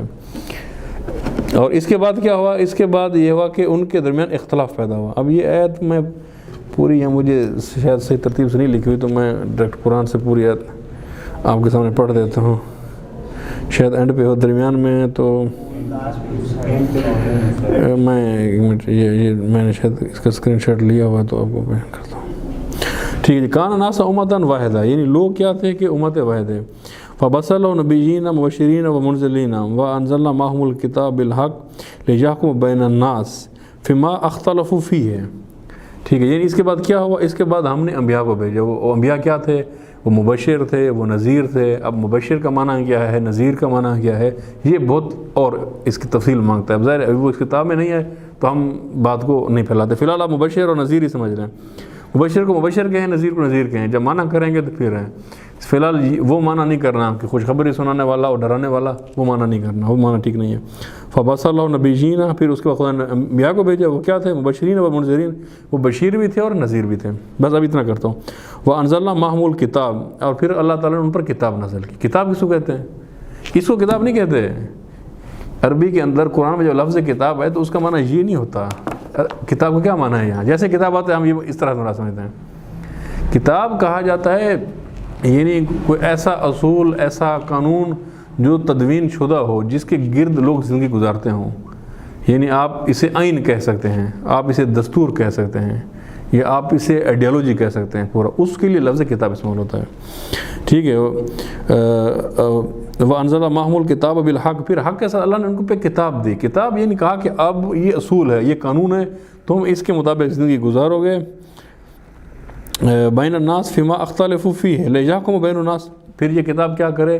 لوگوں کے درمیان حکومت کرے. لیحکم، حکومت کرے، بین الناس، لوگوں میں، فیما اختلفوا فیہ، کہ جس میں یہ اختلاف کرتے ہیں. یعنی اب اس آیت کے بعد دوبارہ ہم اس پر آتے ہیں کہ لوگ پہلے کیا تھے؟ امت تھے، واحد تھے، یعنی سادہ لوگ تھے، برابر وسائل تھے، برابر ضرورتیں تھیں. پھر کیا ہوا؟ پھر ان میں اختلاف پیدا ہوا. ثم اختلفوا ہوا. اختلاف کس چیز کا ہوا؟ کچھ لوگ زیادہ شاطر بنے. اب یہ سوشالوجی میں اور تفصیل ہے، میں سوشالوجی سے بیان کروں، ریفر کی اس کتاب میں اس کو مینشن نہیں کیا گیا. اس میں یہ کہ اب کیا ہوا، جن کا قوم قبیلہ زیادہ تھا، اب ظاہر ہے جب بڑھتے گئے تو قبیلے ہوتے گئے، یعنی ایک باپ کی اولاد، پھر باپ پر دادا، 3-4 نسلوں کے بعد وہ قبیلہ بن جاتا ہے. وہ ایک جگہ آباد ہو گئے، دوسرے اور جگہ آباد ہو گئے. اب اس وقت جس کے پاس افرادی قوت زیادہ ہوتی تھی، طاقت زیادہ ہوتی تھی. اب جس قبیلے کے افرادی قوت زیادہ تھے، ان کے باپ دادا زیادہ بچے پیدا کیے، وہ بڑھ گئے تھا، انہوں نے حملہ کیا دوسرے قبیلے والوں پر، ان کی گائے بھینس اٹھا کے لے گئے. اب پھر اگلے اور قبیلہ بڑا بنا، اس نے اگلے پہ قبضہ شروع کر دیا. اس طرح بڑے بڑے قبائل وجود میں آ گئے، چھوٹے قبائل کے وسائل کھا گئے. اب یہاں پر لوگوں میں کیا ہو گیا؟ اختلاف پیدا ہو گیا. اختلاف سے کیا مراد ہے؟ اختلاف سے مراد یہ نہیں ہے کہ علمی اختلاف پیدا ہو گیا، کہ نظریاتی اختلاف پیدا ہو گیا نا، یہ نہیں کہ اب لوگوں کی جو سٹیٹس تھا، جو سطح تھی، وہ ایک نہ رہی. اب پہلے وسائل اور ضرورتیں ایک جیسی تھی، اب وہ ایک جیسی نہیں رہی. اب کچھ کے پاس وسائل زیادہ آ گئے جب ان کی ضرورتیں کم تھیں، کچھ کے پاس وسائل نہیں تھے، ضرورت ان کی زیادہ تھی. اب پھر کیا خدا نے انبیاء کو بھیجا، اور صرف انبیاء کو نہیں بھیجا بلکہ انہیں بشیر بھی بنا کے بھیجا، نذیر بھی بنایا. بشیر نذیر کا معنی میں نہیں کہہ رہا، چونکہ ورنہ اسی پہ ہی میں آدھا گھنٹہ لگ جائے گا. بشیر بنایا، نذیر بنا، ساتھ میں کتاب بھی تھی. یعنی ایک اصول دیا، کہ آئین دیا، کہ اس آئین کے مطابق چلنا ہے. اور اس اصول اور آئین یعنی کتاب نے کیا کرنا تھا؟ لیحکم بین الناس، ان لوگوں کے درمیان حکومت کرنی تھی. یحکموں کا دو طرح کا معنی ہے کیا جاتا ہے، تفسیر میں بھی دو طرح سے ہے. ایک اس کا معنی حکومت ہے، جیسے لفظ بتا رہے ہیں کہ یہ لوگوں کے درمیان حکومت کرے. اور دوسرا اس کا معنی ہوتا ہے فیصلہ کرنا، یعنی اسی کے مطابق آپ فیصلہ کریں. بات ایک ہی جگہ پہ پہنچتی ہے. آپ فیصلہ کرنا بھی وہی حکومت کرنا ہوتا ہے، کیونکہ جس کے مطابق فیصلہ ہوگا وہی اصل حکومت ہے، اور حکومت کرنا بھی وہی معنی ہے. اس کا مطلب ہے اللہ تعالیٰ نے انبیاء کو کیوں بھیجا؟ تاکہ معاشرے کے اس توازن کو کیا کریں؟ اس توازن کو درست کریں. یہ جو امبیلنس ہے سوسائٹی میں، اسے ختم کریں، ٹھیک ہے، اور لوگوں کو ایک سطح پہ واپس لائیں. ایک سطح سے کیا مراد ہے؟ یعنی وسائل اور ضروریات اس سطح پہ ان کو ایک سطح کے اوپر لے آئیں. یہ مقصد ہے انبیاء کے آنے کا. تو کبھی بھی انبیاء کی تحریکیں اٹھیں گی تو کیا کریں گے؟ یہ باتیں سارے سمجھانے کا معنی یہ ہے کہ کبھی بھی انبیاء آئیں گے، انبیاء کے نائبین آئیں گے، ائمہ خدا آئیں گے، یا انبیاء اور ائمہ کے جانشین آئیں گے، ان کے خلفاء آئیں گے، ان کے ماننے والے آئیں گے. اگر ان کی جہد پر، ان کے منہج پر، ان کے راستے پر کوئی تحریک ہوگی تو اس کا کیا اصول ہوگا؟ وہ اس طبقاتیت کے خلاف ہوگی، وہ اس معاشرے کی طبقاتیت کو نہیں مانے گی، اس طبقاتیت کو ختم کرنے کے لیے اٹھے گی. رسول خدا کی تحریک میں ایسا تھا یا نہیں تھا؟ یہی تھا. یہ ایک لازمی چیزیں ہیں. جب بھی آپ کو الہی تحریک ملے گی اس میں یہ ہے، جہاں اوپر والے طبقے کی حمایت کی جائے اور باقیوں کو پسلا جائے، کچلا جائے، ظلم برپا کیا جائے، یہ الہی تحریک نہیں ہو سکتی، یہ انبیاء نہیں ہو سکتے. اور پھر انبیاء جو پیغام لاتے ہیں اس کا معنی کیا ہوتا ہے کہ ان کے ذریعے حکومت کرنی ہے.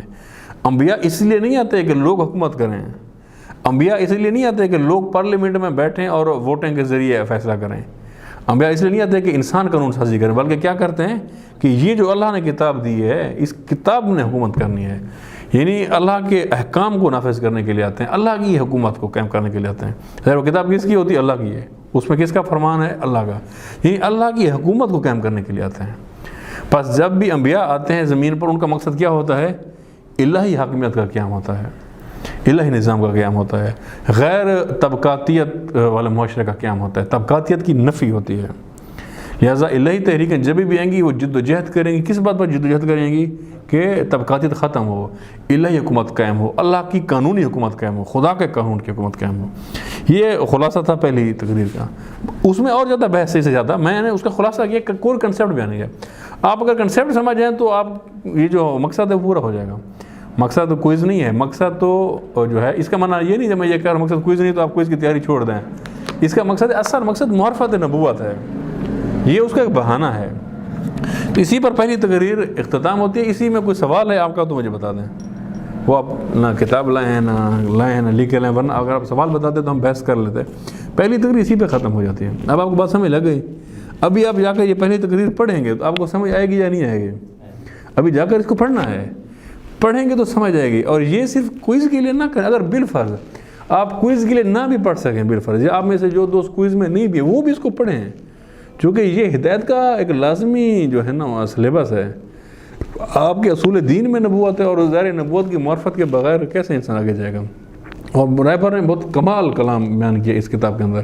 اس کتاب کی جتنی بھی تعریف کیجیے کم ہے. بہت یعنی گہرے جو کنسیپٹ ہیں اور بہت بنیادی باتیں وہ ان کو بیان کیا ہے. اگر کوئی بندہ اس کتاب میں جو کنسیپٹ اس کو سمجھ لیتا ہے، صرف ریڈنگ نہ کرے، سمجھ لے، تو اس کی نظریاتی اور فکری بنیادیں میں کہتا ہوں بہت بلند ہو جائیں گے، بہت مضبوط ہو جائیں گے. اس کی بنیادیں نظریاتی طور پر ایسا انسان بہت مضبوط ہو جائے گا اگر یہ اس کتاب کے اندر جو افکار ہیں ان کو انسان سمجھ لے. تو وہ سمجھانے کے لیے ہم نے آج کا سیشن رکھا تھا. تو پہلا سیشن اسی پہ اختتام ہوتا ہے. آپ کو 5 منٹ کی بریک دیں یا کنٹینیو کریں؟ بریک کریں، کنٹینیو چلیں صلوات پڑھیں. تو السلام علیکم. اچھا، تو ابھی آپ یہ بتائیں کہ اب مزہ آ رہا ہے آپ کو یا نہیں آ رہا؟ آپ کو لگ رہا ہے کہ یہ جو موضوع ہے یا جو کتاب ہے یہ کوئی انسانیت کے فائدے میں ہے یا نہیں ہے؟ فائدے میں ہے کہ نہیں ہے؟ آپ اس کو سمجھنا ہے. آپ اگر آپ دوستوں کو یہ سمجھ میں نہیں آتی نا کتاب، تو یہ پریشانی کی بات نہیں ہے. ظاہر میں نے پہلے کہا اس کتاب کا جو موضوع کا جو سطح ہے وہ بلند ہے، وہ آپ کی سطح کی نہیں ہے، اس سطح سے اونچی ہے. جو اہل مطالعہ ہیں، جو پہلے پڑھتے ہیں یا علماء کو سنتے ہیں، ان پہ سمجھنا آسان ہے. لیکن آپ دوست جو ابھی شروع کر رہے ہیں اپنا فکری سفر، آپ کو اگر سمجھ میں نہ آئے تو یہ روٹین کی بات ہے. اس میں کوئی گھبرانے والی بات نہیں ہے کہ آپ کہیں کہ ہم نے پڑھا ہے ہمیں سمجھ نہیں ہے. تو ظاہر ہے اب آپ یونیورسٹی میں جائیں اور کسی مشکل سبجیکٹ کی کتاب لیں اور بغیر کسی استاد کے آپ کہیں کہ جناب یہ میں نے پڑھی ہے مجھے سمجھ نہیں آئی. اب میڈیکل کی مثال دوں چونکہ باقی فیلڈ کا مجھے پتہ نہیں ہے. میڈیکل میں ایک بندہ آئے اور فرسٹ ٹائم انیٹمی کو اٹھائے اور پھر وہ کہے جی مجھے یہ سمجھ میں نہیں آئی، تو اس کو نہیں آنی ظاہر سمجھ. یا اسی طرح سے اکاؤنٹ ہے، فائنانس ہے، آپ اس کی کسی مشکل چیپٹر کو اٹھائیں اور بندہ کہے جی سمجھ میں نہیں آتا، تو عام سی بات ہے. اس کا معنی یہ نہیں کہ آپ کے اندر کمزوری ہے یا آپ کے عقل میں کمی نہیں. ظاہر ایک علم ہے اور وہ سمجھانے سے آتا ہے. اسی لیے یہ ہم نے سیشن رکھا تھا. ہاں، یہاں آ کر آپ اس گفتگو کے بعد آپ کو سمجھ نہ آئے تو یہ پھر ہو سکتا ہے. نہ بھی ہے تو سوال کریں، اس سے سمجھ جائیں. سوال کے بعد گفتگو کے بعد پھر بھی آپ پہ کلیئرٹی نہ آئے تو یہ پھر تھوڑا سا قابل تشویش ہوگا. ورنہ تو گفتگو کے بعد آسان طریقے سے سمجھانے کے بعد سمجھ آ جانا چاہیے. اب تو میں نے آپ کے سامنے بہت آسان کر کے اس کو بیان کیا ہے، اور آپ نے بھی اس کتاب کے الفاظ میں نہیں کھو جانا، کنسیپٹ پہ جانا ہے. مشکل لفظوں کو رٹا نہیں مانا. اور جو پیپر ہم بنائیں گے انشاءاللہ وہ بھی کنسیپٹ بیسڈ پیپر ہوگا. اس میں کوئی رٹا نہیں ہوگا، کوئی رٹی ہوئی لائن نہیں پوچھی جائے گی کہ جناب یہ رٹا ہوا مضمون آپ بیان کریں. ظاہر نبوت کا کنسیپٹ دینا مقصد ہے، رٹوانا اس کتاب کو مقصد نہیں ہے. یہ کتاب حفظ نہیں کرنی، اس کو سمجھنا ہے. اور پہلی تقریر کا مین تھیم یہ تھا جو بیان کر دیا. اگر آپ یہ سمجھ جاتے ہیں اٹ مینس آپ نے پہلی تقریر کو سمجھ لیا. ٹھیک ہے، آگے بڑھیں. تھک تو نہیں گیا آپ؟ میرے ساتھ ہیں نا؟ صلوات پڑھیے بابا زبران. اب دوسری جو تقریر ہے مقام معظم رہبری کی وہ ہے بعثت کے اوپر. اب لفظ بعثت ہم بہت سنتے ہیں انبیاء کے حوالے سے، لیکن ہمیں پتہ نہیں ہے یہ بعثت کیا ہے. بعثت ہم کہیں کیا ہے تو ہمارے ذہن میں آتا ہے وہی نبوت. نبوت کیا ہے؟ وہی بس 1,24,000. وہ اس طرح سے ہر چیز نا گول مول ہے ہمارے ہاں. تو رہبر نے بہت کمال وضاحت کی ہے اس تقریر کے اندر، اور بہت واضح کیا ہے کہ بعثت کیا ہے. جتنا رہبر نے واضح کیا میں نہیں سمجھتا کہ اس سے آسان اور بہتر انداز میں کوئی بھی زیادہ واضح کر سکتا ہو جتنا کھلا. ویسے اس بعثت پر میں نے اور بھی جگہوں سے مطالعہ کیا ہے یا علماء کو سنا ہے، لیکن اتنی صراحت سے کسی نے نہیں کیا جتنا مقام معظم رہبری نے فرمایا، وہ بھی اس زمانے میں. یعنی یہ تقریر رہبر کی آج کی نہیں ہے، 1971 کی ہے. انقلاب سے بھی 8 سال پہلے کی ہے. جب رہبر معظم کی عمر کتنی بنتی ہے؟ 32 سال بنتی تھی. اور ابھی رہبر کی عمر کتنی بنتی ہے؟ 82 سال بنتی ہے. یعنی 50 سال ہو چکے ہیں. اب مقام معظم رہبری کا کیا سطح ہوگی، علمی سطح کیا ہوگی، فکری سطح کیا ہوگی، عملی طور پر کس میدان میں ہوگے. اب ظاہر یہ کتاب رہبر کا علمی کلام نہیں ہے، عملی کلام ہے. یعنی عملی جد و جہد کو بیان کیا. علمی بحثوں کو ترک کر دیا اس میں رہبر نے، عملی جد و جہد کو بیان کیا ہے وہ اس زمانے میں. اور اب ایک طویل تجربہ بھی آیا اور رہبر کا اور رہبریت کو اتنا زمانہ گزرا تو اب کتنی مہارت رکھتے ہوں گے تو وہ آپ اندازہ لگا سکتے ہیں اسی کلام سے. اس میں رہبر یہ فرماتے ہیں کہ انبیاء کے لیے جو ہے نا اکثر لفظ بعثت استعمال کیا جاتا ہے. مثلا جیسے قرآن مجید کی یہ آیت ہے کہ لقد بعثنا فی کل امت رسولا، یعنی ہم نے تمام امتوں میں رسولوں کو بھیجا. اب جو بھیجنے کے لیے اللہ نے کون سا لفظ استعمال کیا؟ بعثت. لقد بعثنا یعنی بھیجا. یہ لفظ بامحاور ترجمہ یہ بنتا ہے، ویسے بے شک لفظی معنی تو بھیجنا نہیں ہے، لقد بعثنا فی کل امت رسول، یعنی ہم نے ہر امت میں رسولوں کو بھیجا، اس طرح سے بامحاور ترجمہ کیا جاتا ہے۔ اب رہبر یہ فرماتے ہیں کہ بے شک کا جو لفظی معنی ہے نا وہ ہے ابھارنا، اٹھانا، برانگیختہ کرنا اور قیام کرانا، کھڑا کرنا۔ مثلا ابھی آپ سب دوست بیٹھے ہوں، آپ میں سے کوئی بندہ ابھی جوشیلا ہو جائے، کھڑا ہو جائے، تو اس کو ہم کیا کہیں گے کہ یہ برانگیختہ ہو گیا، یہ اس کو اندر ایک ابھار آیا ہے، ٹھیک ہے، تو یہ اس کا معنی ہے۔ اور اللہ تعالیٰ نے روز قیامت کے جو مختلف نام ہیں، قرآن میں مختلف ناموں سے یاد کیا ہے قیامت کو، ان میں سے ایک نام یوم البعث ہے۔ اللہ تعالیٰ نے کہا ہے فہذا یوم البعث سورہ روم میں، کہ یہ دن کیا ہے، یوم البعث ہے، یعنی بعثت کا دن ہے۔ اس کو کیوں کہا؟ کیونکہ لوگ اٹھیں گے، سب مر گئے ہوں گے، سب سو گئے ہوں گے، پوری کائنات سوائے اللہ کے سب، اس پوری کائنات میں کچھ بھی نہیں ہوگا، صرف ایک خدا ہوگا، اور وہ پھر کہے گا اٹھو۔ اب سب پھر کے اٹھیں گے، جب اٹھیں گے تو اس کو بھی کیا کہا، یوم البعث، یعنی سونے کے بعد پھر اٹھنا، اور اسی لیے اٹھنے کے معنی میں ہوتا ہے۔ یا ایک معاشرہ ہے، اس میں سکوت ہے، ہر طرف ٹھہرا ہوا ہے، وہ جو سکوت کے اللہ میں جو بندہ اٹھ جائے، جو کھڑا ہو جائے، جو اس ناہموار فضا کو بدلنا چاہے، جو اس ناپسندیدہ ماحول کے خلاف قیام کرے، اس قیام کو، اس اٹھان کو کیا کہا جائے گا، بعث، اس کو بعثت کہا جائے گا۔ تو بعثت کا لفظی معنی کیا ہے، یہ ہے۔ اب بعثت مخصوص نہیں ہے انبیاء کے ساتھ، گرچہ بعثت کا اعلیٰ معنی اور اس کی اعلیٰ سطح تو انبیاء کے ساتھ ہے، لیکن یہ معنی جو اس کا لفظی معنی کیا ہے کہ ابھار آنا، اٹھان آنا، یہ کس کے ساتھ ہے، یہ تو انبیاء کے ساتھ ہے، اور جو بھی انبیاء کی راہ پر چلے گا، جو بھی انبیاء کی روش پہ چلے گا، اس کے اندر یہ آئے گا۔ بعثت کے بغیر کوئی تحریک نہیں شروع ہو سکتی، یہ کوئی بھی الہی تحریک ہونا، اس کا سٹارٹنگ پوائنٹ بعثت ہوتا ہے۔ رسول خدا کی تحریک کا سٹارٹنگ پوائنٹ کیا ہے، کیا ہے، بعثت ہے، بعثت۔ اب میں آگے واقعہ ہوتا ہے، بعثت ہر ایک تحریک کا، جہاں بھی الہی تحریک چلے گی، اس کا پہلا نقطہ جہاں سے شروع ہوگی وہ کیا ہے، بعثت۔ جب تک بعثت نہیں ہوگی، انسان الہی سفر راستے پہ نہیں چل سکتا، وہ تحریک، وہ نہضت الہی جو ہے وہ نہیں چل سکتی جب تک کہ بعثت اس کے اندر نہ ہو جائے۔ اب اس کے اندر جو ہے نا رہبر واضح فرماتے ہیں کہ جو انبیاء ہوتے ہیں، انبیاء کا کام یہ نہیں ہوتا کہ صرف واضح و نصیحت کریں۔ جیسے ہم اکثر، چونکہ بچپن سے ہم نے یہ دیکھا کہ علماء آتے ہیں اور ممبر پر خطاب کرتے ہیں، بولتے ہیں، واضح و نصیحت کرتے ہیں، چلے جاتے ہیں، تو ہمارے خیال میں ہوتا ہے کہ انبیاء بھی ایسے ہوتے ہیں، وہ بھی بڑے علماء ہوتے ہیں، آتے ہیں اور اللہ کا پیغام لوگوں کو بتاتے ہیں، سناتے ہیں اور چلے جاتے ہیں۔ یہی ہمارے ذہنوں میں ہے نا، ابھی بھی آپ کے ذہنوں میں یہی ہوگا کہ انبیاء یہی کرتے ہیں کہ اللہ کا پیغام آتا ہے، لوگوں کو بتاتے ہیں، بتا کے چلے جاتے ہیں۔ تو یہ کیا کام ہوا؟ اس کا مطلب معاذ اللہ ہم نے انبیاء کو بس یہ سمجھا کہ ایک خبر آئی، دی اور گئی، اور جیسے بعض لوگوں نے اس کو تشبیہ بھی دی ہے اور مکاتب نے، اب ہم شاید انبیاء کے لیے لفظ بہتر نہ ہو، لیکن وہ اسی طرح کہتے ہیں کہ جیسے ایک ڈاکیا آتا ہے، ڈاک دیتا ہے اور جاتا ہے۔ انہوں نے انبیاء کو اس طرح سے تشبیہ دی ہے کہ انبیاء کا کیا کام تھا، بس ٹھیک، اللہ نے ڈاک دی ہے، پیغام دیا ہے، آئے امت کو پیغام دیا، چلے گئے، بات ختم ہو گئی، اب کیا کرنا ہوگا۔ یہ مسلمانوں کے اندر بعض متشدد جو نظریات ہیں، انہوں نے اس طرح کی بھی تشبیہ دی انبیاء اور اس کے تحریکوں کو، لیکن اس میں رہبر فرماتے ہیں ایسا نہیں ہے، انبیاء کا یہ کام نہیں ہے کہ واضح نصیحت کرتے رہیں، ایک بندے کے پاس جائیں، ایک کے کان میں نصیحت کریں بھی اللہ کا راہ صحیح ہے، دوسرے کے کان میں جائیں اس کو نصیحت کریں، یہ نہیں کریں گے۔ یہ کیوں نہیں کریں گے؟ یہ راستہ انبیاء کا راستہ نہیں ہے۔ اس کی کیا وجہ ہے؟ اس کی رہبر فرماتے ہیں 2 وجہ ہیں، یعنی بیان اس طرح سے کیا، ایک اور بھی شاید ہوں گی، یہاں 2 وجہ بیان کی ہیں۔ یعنی ایک تو یہ ہے کہ اس کے ذریعے تبدیلی نہیں آ سکتی، کہ آپ ایک کو سمجھائیں گے، دوسرے کو سمجھائیں گے، اس کے ذریعے کبھی بھی جو ہے وہ تبدیلی اس روش کے ذریعے نہیں آتی۔ اور دوسرا یہ کہ اس کے ذریعے آپ کتنوں کو سمجھائیں گے، یہ کام انبیاء نے نہیں کیا۔ اس کتاب میں مجھے نہیں معلوم ہے یا نہیں، چونکہ مجھے پڑھے ہوئے میں نے پہلے بیان کیا کہ ٹائم ہو گیا، جو دوسری ان کی کتاب ہے رہبر کی ولایت کے اندر، اس میں یہ بات اور زیادہ ڈیٹیل سے رہبر نے بیان کی ہے۔ رہبر یہ فرماتے ہیں کہ جب مثلا رسول خدا کی بات کر رہے تھے، فرمایا کہ رسول خدا اس لیے نہیں آئے تھے کہ ہر ایک کو واضح و نصیحت کرتے رہیں کہ یہ کرو یہ کرو، فرمایا یہ انبیاء کا کام نہیں ہے، رسول خدا نے یہ کام کیا۔ رہبر کے الفاظ بیان کر رہا ہوں ولایت والی کتاب سے، کہ جب انبیاء آتے ہیں تو رسول خدا کے بارے میں رہبر یہ فرماتے ہیں کہ رسول خدا نے آتے ہی جو کام کیا وہ یہ کہ ایک کارخانہ لگایا۔ اب یہ تشبیہ ہے، آپ کہیں گے اچھا فیکٹری لگائی، نہیں، وہ یہ تشبیہ میں رہبر یہ فرماتے ہیں کہ ایک کارخانہ رسول خدا نے لگایا، اور اس کارخانے کا یہ کام تھا کہ وہ انسان پیدا کرے، اور اس کارخانے کا نام اسلامی معاشرہ تھا۔ یعنی جب انبیاء آتے ہیں تو کیا کرتے ہیں، ایک ایک بندے کو الگ الگ انسان نہیں بناتے ہیں، یہ نہیں کہتے کہ ایک بندے کو سمجھائیں کہ تم انسان بن جاؤ، پھر دوسرے کو کہیں کہ تم انسان بن جاؤ، اس سے کیا ہوگا؟ ایک تو اس سے ہدایت نہیں مل سکتی، کتنوں کو سمجھائیں گے، کتنوں تک یہ بات پہنچے گی، ایک بات، اور دوسرا اس طریقے سے آپ کسی ایک کو بھی انسان بنا ہی نہیں پاتے، یہ میکانزم ہی نہیں ہے انبیاء کا۔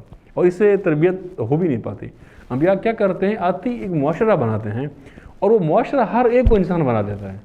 اب یہاں انسان سے مراد جو آئیڈیالوجیکل انسان ہے, ورنہ تو آپ کہیں گے ہم سب انسان ہیں, ڈھانچے میں تو ہیں لیکن جو مقصد ہے ہمارا جہاں پہنچنا ابھی اس سطح انسانی پہ نہیں ہے. تو یعنی ایک انسان بنانا, وہ کارخانہ لگانا انبیاء آتے ہیں اور اس کارخانے کا نام اسلامی معاشرہ ہوتا ہے. تو انبیاء یہ کام نہیں کرتے آتے ہی کہ واضح و نصیحت کریں. لہٰذا اس میں رہبر یہ فرماتے ہیں کہ انبیاء کی یہ کام نہیں ہوتا کہ آئیں اور واضح و نصیحت کریں اور چلے جائیں, بلکہ انبیاء کیا کرتے ہیں, انبیاء بعثت سے اپنا کام شروع کرتے ہیں. یعنی بعثت یعنی ان کے اندر ایک ابھار آتا ہے, ایک اٹھان آتی ہے, ایک موجودہ روش اس کے خلاف ایک قیام ان کے اندر پیدا ہوتا ہے. اور سب سے پہلے یہ قیام نبی کے اپنے اندر پیدا ہوتا ہے, چونکہ یہ اصول ہے. یہاں بھی رہبر نے بیان فرمایا ہے, میں پہلے آپ کو اصول سمجھا دوں. کوئی بھی شخص, یہ سمجھنے والی بات, اس کو ذرا توجہ سے سمجھ لیجیے گا, کوئی بھی شخص کسی اور کو کیا دے سکتا ہے؟ وہی دے سکتا ہے نا جو اس کے پاس ہو, جو اس کے پاس نہ ہو وہ نہیں دے سکتا. اب ایسا میرے پاس یہ موبائل اس وقت ہے, یہ میں چاہوں تو آپ میں سے کسی کو دے سکتا ہوں, ویسے دوں گا نہیں, آپ امید نہ رکھیں کیونکہ یہ ایک ہے میرے پاس, لیکن اگر چاہوں تو یہ دے سکتا ہوں جو میرے پاس ہے. لیکن ابھی میں آپ کو کہوں میں آپ کو اینڈرائڈ بھی دے سکتا ہوں جو کہ میرے پاس نہیں ہے, تو دے سکتا ہوں؟ نہیں. آپ میں سے جو یہ سمجھے گا ہاں دے سکتا ہوں تو وہ پھر بیوقوف ہے. جب ایک چیز میرے پاس ہے نہیں تو میں آپ کو کیسے دے سکتا ہوں؟ اور میں بھی یہ سمجھوں کہ دے سکتا ہوں تو میں بھی بیوقوف ہوں کہ ایک چیز میرے پاس نہیں ہے. ابھی عام سا اصول اس کو سمجھ لیں, بہت بڑا نقطہ ہے اس کے اندر, بہت بڑا نقطہ ہے. وہ یہ کہ ایک شخص معاشرے میں تبدیلی لانا چاہتا ہے تو تبدیلی کہاں سے لائے گا؟ اپنے اندر سے. کیونکہ ایک اگر اس کے اپنے اندر الہیت ہے تو وہی الہیت معاشرے کو دے سکتا ہے نا. اس کے اپنے اندر الہیت نہیں ہے, اس کے اپنے اندر خدا پرستی نہیں ہے, اس کے اپنے اندر قیام نہیں ہے, وہ دوسروں کو کیسے قیام دے سکتا ہے؟ دے سکتا ہے؟ یہ وہ غلطی جو ہم سب کرتے ہیں. ہم سب اٹھتے ہیں کہ جی ہم نے معاشرے کی اصلاح کرنی ہے, سارے بندے اٹھتے ہیں بڑے مدب بن کر کے, اور خود اپنی اصلاح نہیں کرتے. تو معاشرے اصلاح ہو جاتی ہے؟ کبھی بھی نہیں ہوتی. یہ راستہ ہی غلط ہے, اس سے ہو ہی نہیں سکتا. یہ کام انبیاء نہیں کرتے کہ آتے ہی لوگوں سے شروع کرنی, اپنے آپ سے شروع ہوتا ہے. کیونکہ ایک عام اصول ہے کہ یعنی جو چیز آپ کے پاس ہوگی وہی آپ دے سکتے ہیں کسی کو, آپ کے پاس نہیں ہے تو آپ دے بھی نہیں سکتے. لہٰذا انبیاء کا کیا کام ہے؟ لوگوں کو اٹھانا, اس ناہموار صورتحال کے خلاف ان کو اٹھانا, طاغوتیت کے خلاف اٹھانا, ظلم کے خلاف اٹھانا, جہالت کے خلاف اٹھانا. تو سب سے پہلے کون اٹھتا ہے؟ خود اٹھتے ہیں. خود ان کے اپنے اندر ایک تبدیلی آتی ہے اور ایک چنگاری, ایک آگ ان کے اندر لگتی ہے. یہ جو آگ ان کے اندر لگتی ہے, اسی آگ کے شعلے پھر باہر جاتے ہیں. یہ شعلے باہر منتقل ہوتے ہیں, پھر وہ آگ معاشرے میں پھیلتی ہے. اب اس آگ سے مراد یہ والی آگ نہیں ہے جس پہ آپ کھانا پکاتے ہیں, یہ آگ مراد ہے یعنی انسان کے قلب کے اندر ایک آگ لگتی ہے. اور یہ کبھی کبھار آپ کے ساتھ بھی ہوا ہوگا, ہوتا ہے بعض دفعہ انسان کے ساتھ, ہم سب کے ساتھ کبھی بھی ہوتا ہے, لیکن ہمارا لمحات ہوتے پھر بیٹھ جاتے ہیں.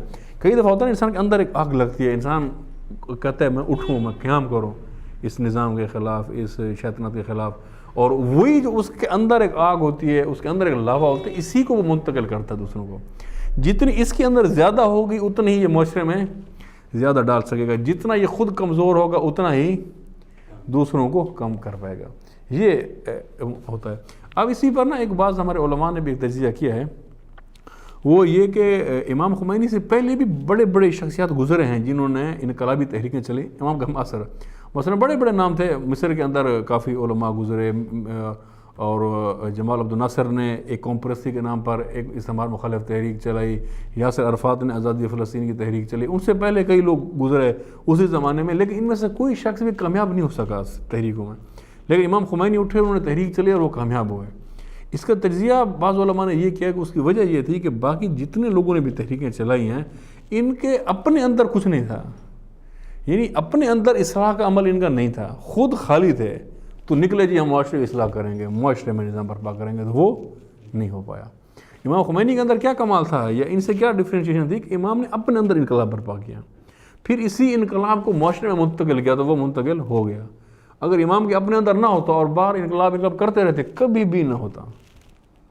کیونکہ جو چیز اثر کرتی ہے نا, وہ یہ بھی عرفاء کا جملہ ہے, اب شاید اس کتاب میں نہیں لیکن سمجھانے کے لیے وہ کہہ رہا ہوں کہ یہ بھی ایک عرفاء کا جملہ ہے کہ جو بات زبان سے نکلتی ہے یہ کان تک جاتی ہے بس, یعنی یہ میری زبان سے نکل رہی ہے, آپ کے کانوں سے ٹکرا رہی ہے, بات ختم ہو جائے گی. لیکن جو بات دل سے نکلے گی وہ کان میں نہیں جائے گی, وہ دل میں جائے گی. یعنی جو بولنے والا ہے, جو اٹھانے والا ہے, اگر اس کے قلب سے بات اٹھے گی تو دوسرے کے کہاں جائے گی؟ قلب میں جائے گی اور تبدیلی لائے گی. اور ادھر والے کی صرف زبان سے نکلا ہے، اس کے قلب میں وہ بات نہیں ہے، صرف زبان سے نکلا ہے، تو دوسرے کے یہاں بھی کہاں جائے گی؟ کان پہ ٹکرائے گی، اس کے دل میں بھی نہیں جائے گی۔ یہ اصول ہے، یہ ہم نے آزمایا ہے، دیکھا ہے، آپ بھی اس کو دیکھ سکتے ہیں۔ آپ میں سے بعض دوست مبلغ ہوں گے، بعض گئے ہوں گے، بعض تبلیغاتی طور پہ جائیں گے، آپ دیکھ لیں، جس دن آپ کے اپنے اندر تبدیلی نہیں ہوگی، آپ الفاظ بولیں گے وہ بھی ایسے ہی ہوگا، جتنا مرضی علمی کلام بول کر آئیں، وہ اثر نہیں کرے گا، زبان سے جائے گا، کانوں سے ٹکرائے گا، ختم ہو جائے گا۔ لیکن جس دن آپ کے قلب سے ایک آواز اٹھے گی، وہ اس قلب کے اندر جائے گی اور اثر کرے گی۔ یہ آج بھی اللہ نے اصول رکھا ہے، یہ نہیں کہ انبیاء کے اس دور سے صرف مخصوص ہے۔ تو آپ اگر چاہتے ہیں کہ معاشرے کے اندر جو ہے وہ ایک اصلاحی تبدیلی لائیں، انقلابی تبدیلی لائیں، توحید کی طرف اس دنیا کو واپس لائیں، نبوت کے نظام کی طرف واپس لائیں، امامت کی طرف واپس لائیں، مہدویت کی طرف واپس لائیں، تو کیا کرنا پڑے گا؟ اپنے اندر ایک اٹھان، اپنے اندر ایک انقلاب، اپنے اندر ایک قیام، وہ ہوگا۔ جتنا آپ کے اندر ہوگا آپ اسی کا ہی ایک حصہ باہر دیں گے۔ آپ کے پاس 10% ہے، باہر کتنا دے سکتے ہیں؟ باہر 10 سے کم ہی دے سکتے ہیں، میکسیمم 10 ہے، ورنہ اس سے نیچے 1%، 2%، 4% جائے گا، 10 سے اوپر تو نہیں جا سکتا۔ لیکن اگر آپ کے اندر 50% ہے، پھر آپ کتنا دے سکیں گے؟ پھر آپ 50% اس سے نیچے دے سکتے ہیں۔ اور آپ کے اندر 80%، 90% ہے، یہ ایسے سمجھانے کے لیے یہ پرسنٹیج بتا رہا ہوں، ورنہ کتابوں میں اس طرح کا کوئی کرائٹیریا نہیں ہے صرف، تو وہ اتنا ہی دے پائے گا۔ لہٰذا اسی میں رہبر اس بات پر زور دے رہے ہیں، اور یہ بہت اہم تقریر ہے رہبر کی، جو اہم ان 9 ساری اہم، ان میں بھی درجہ بندی کریں تو کچھ تقریر بہت زیادہ اہم ہے، ان میں سے دوسری تقریر بہت زیادہ اہم ہے، یعنی بنیادی محور انبیاء کی تحریکوں کا وہ اس دوسری تقریر میں آپ کو مل جاتا ہے، جس میں رہبر یہ فرماتے ہیں کہ انبیاء جب آتے ہیں تو سب سے پہلے خود مبعوث ہوتے ہیں، اور رہبر یہ فرماتے ہیں کہ یہ یعنی آگ، یہ شعلہ انبیاء کے قلبوں کے اندر اٹھتا ہے، پھر یہ شعلہ باہر منتقل ہوتا ہے۔ پھر رہبر یہ فرماتے ہیں کہ یہ جب بعثت انبیاء کی ہوتی ہے، یعنی جب انبیاء اٹھتے ہیں، انبیاء کے اندر ابھار آتا ہے، اس سے پہلے کیا حالت ہوتی ہے انبیاء کی؟ یہ تو بعثت کا ٹائم آ گیا نا، جب انبیاء میں ابھار آتا ہے، اس سے پہلے والا زمانہ کیسا ہوتا ہے؟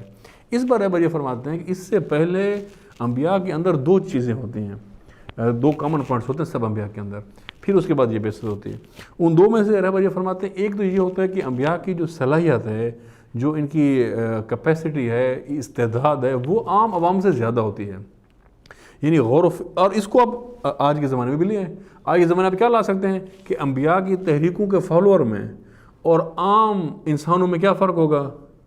ظاہر جو ایک نبی کا فالوور ہوگا اس کی استعداد، اس کی صلاحیت زیادہ ہوگی باقی لوگوں سے، یعنی یہ بات اس معنی میں ہے کہ آپ ان سب کو سمجھیں، چونکہ عملی نبوت پر رہبر نے بحث کی ہے، صرف علمی نبوت پر نہیں ہے۔ علمی نبوت پر ہم بھی علمی باتیں کرتے ہیں، یہ عملی ہے جس نے ہم پہ آنا ہے، اور اس آخری تقریر میں ساری بات اسی پہ آتی ہے کہ اس نبوت سے ہم نے کیا سیکھا، اور کیا سیکھا تو ہم نبی پر ایمان پورا ہوگا، اور کیا نہیں سیکھا تو ہمارا ایمان ناقص ہے۔ آخری تقریر اسی پر ہے جو 9ویں تقریر ہے، تو اسی لیے اپنے اوپر ہم اس کو سمجھیں۔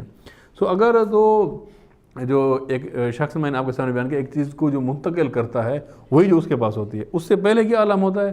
اس کی صلاحیت، اس کی صفات، اس کی استعداد عام معاشرے سے کیا ہوتی ہے؟ زیادہ ہوتی ہے۔ یہ ایک پوائنٹ ہو گیا۔ اور دوسرا پوائنٹ کیا ہے؟ دوسرا پوائنٹ اس کا یہ ہے کہ موجودہ صورتحال جو اس وقت ایک ناپسندیدہ صورتحال ہوتی ہے، وہ اس پسندیدہ صورتحال پر قلبی طور پر خوش نہیں ہوتا۔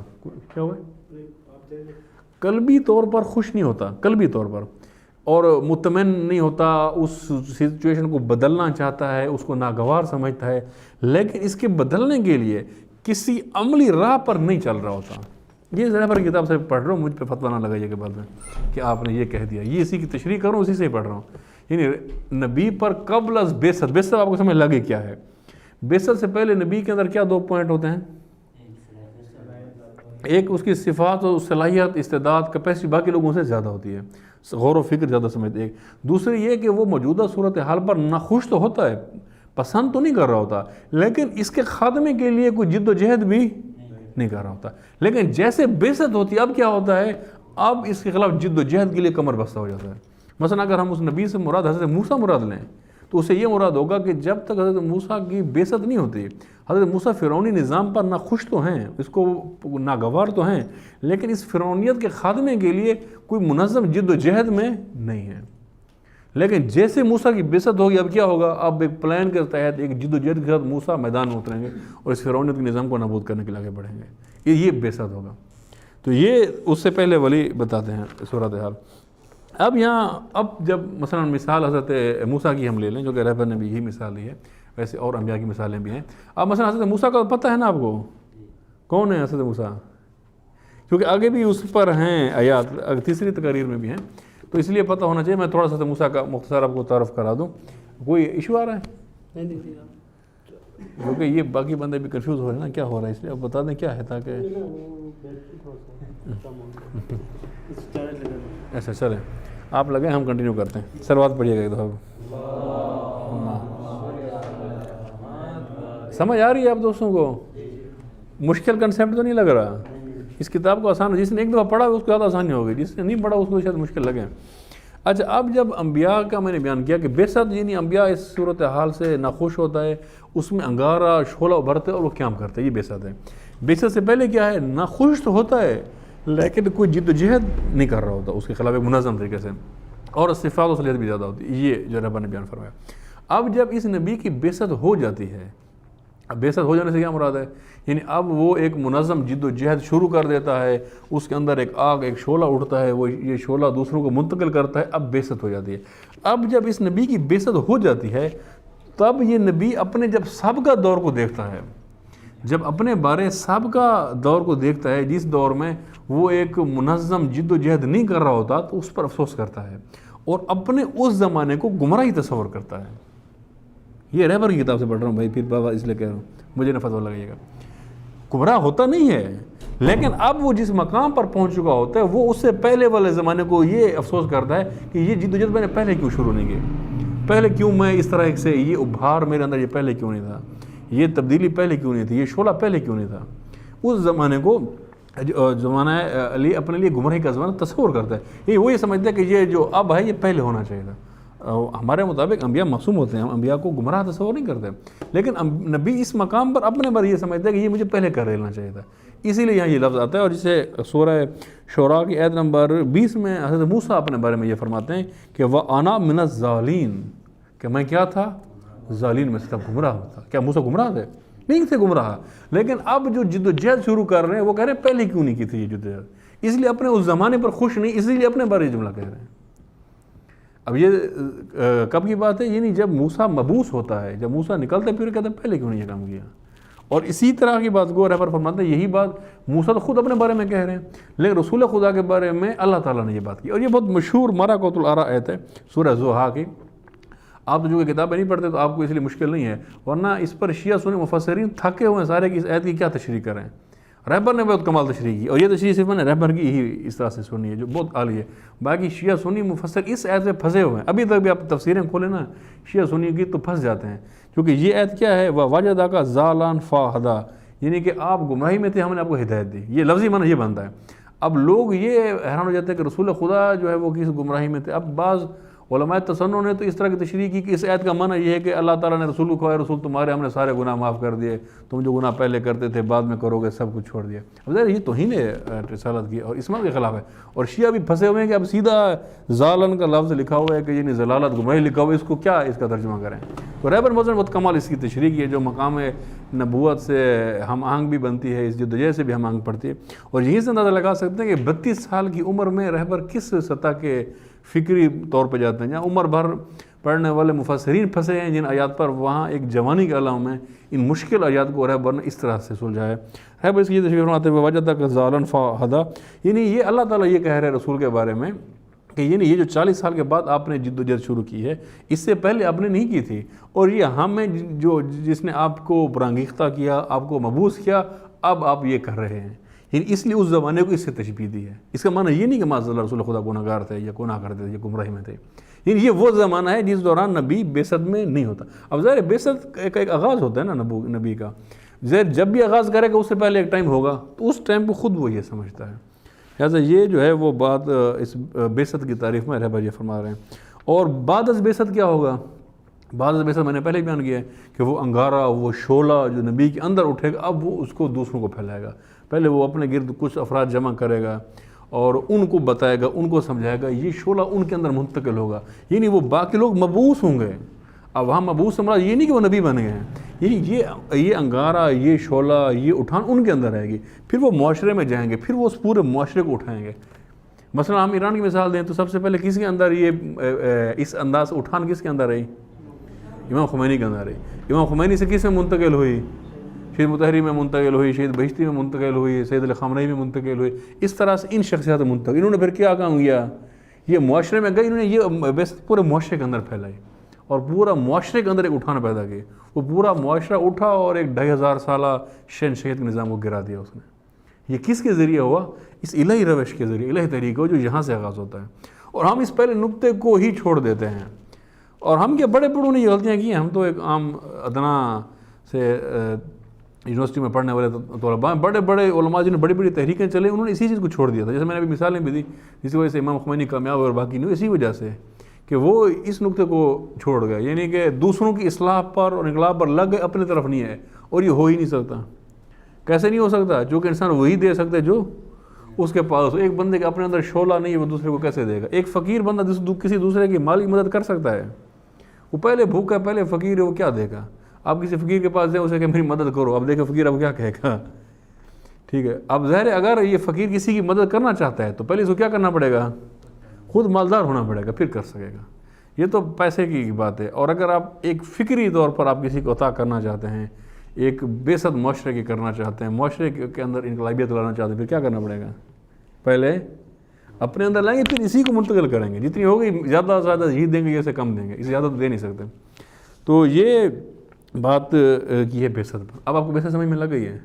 پھر یہ بیست معاشرے میں منتقل ہوتی ہے، پھر وہاں سے نظام برپا ہوتا ہے، وہاں سے قیام برپا ہوتا ہے. اب بات میں لمبی تو نہیں کر رہا. اب یہاں پر جو کہ رسول خدا پر زیادہ تر بحث ہے، تو پھر رہبر پہنچ گئے رسول خدا کی بیست پر کہ رسول خدا پر جب بیست ہوئی تو کون سی آیات پہلے نازل ہوئیں؟ کہاں سے شروع ہوتی ہے بیست؟ پہلی وحی کون سی تھی رسول خدا پر؟ جی ہاں، اقرا بسم اللہ. تو یہیں سے جو ہے نا رہبر اس کو بیان فرماتے ہیں. تو وہی آیات میں بھی آپ کے سامنے بیان کرتا ہوں کہ یہاں کیا بیان کیا جا رہا ہے. سورہ علق کی آیات ہیں، آپ کو پتہ ہے یہیں سے شروع ہوتا ہے. پہلی آیات یہی، اور انہی آیات نے رسول خدا کے اندر کیا کی؟ تبدیلی پیدا کر دی. ان رسول خدا کو برانگیختہ کر دیا، رسول خدا کے اندر ایک شعلہ پیدا کر دیا. کنہوں نے؟ ان آیات نے. کون سی آیات؟ سورہ علق کی پہلی آیات. اسے رہبر مذہب اس کی تشریح فرما رہے ہیں. اور یہی آیات اگر ہم پڑھیں تو ہمارے اندر کیا ہونا چاہیے؟ ہمارے اندر یہی تبدیلی پیدا کریں، یہی شعلہ ہمارے اندر پیدا کریں. ہم قرآن کو پڑھتے ہیں اسی طرح وہ ختم کرنے کے لیے اور استخارے کے لیے، تو اس سے کچھ بھی نہیں ہوتا.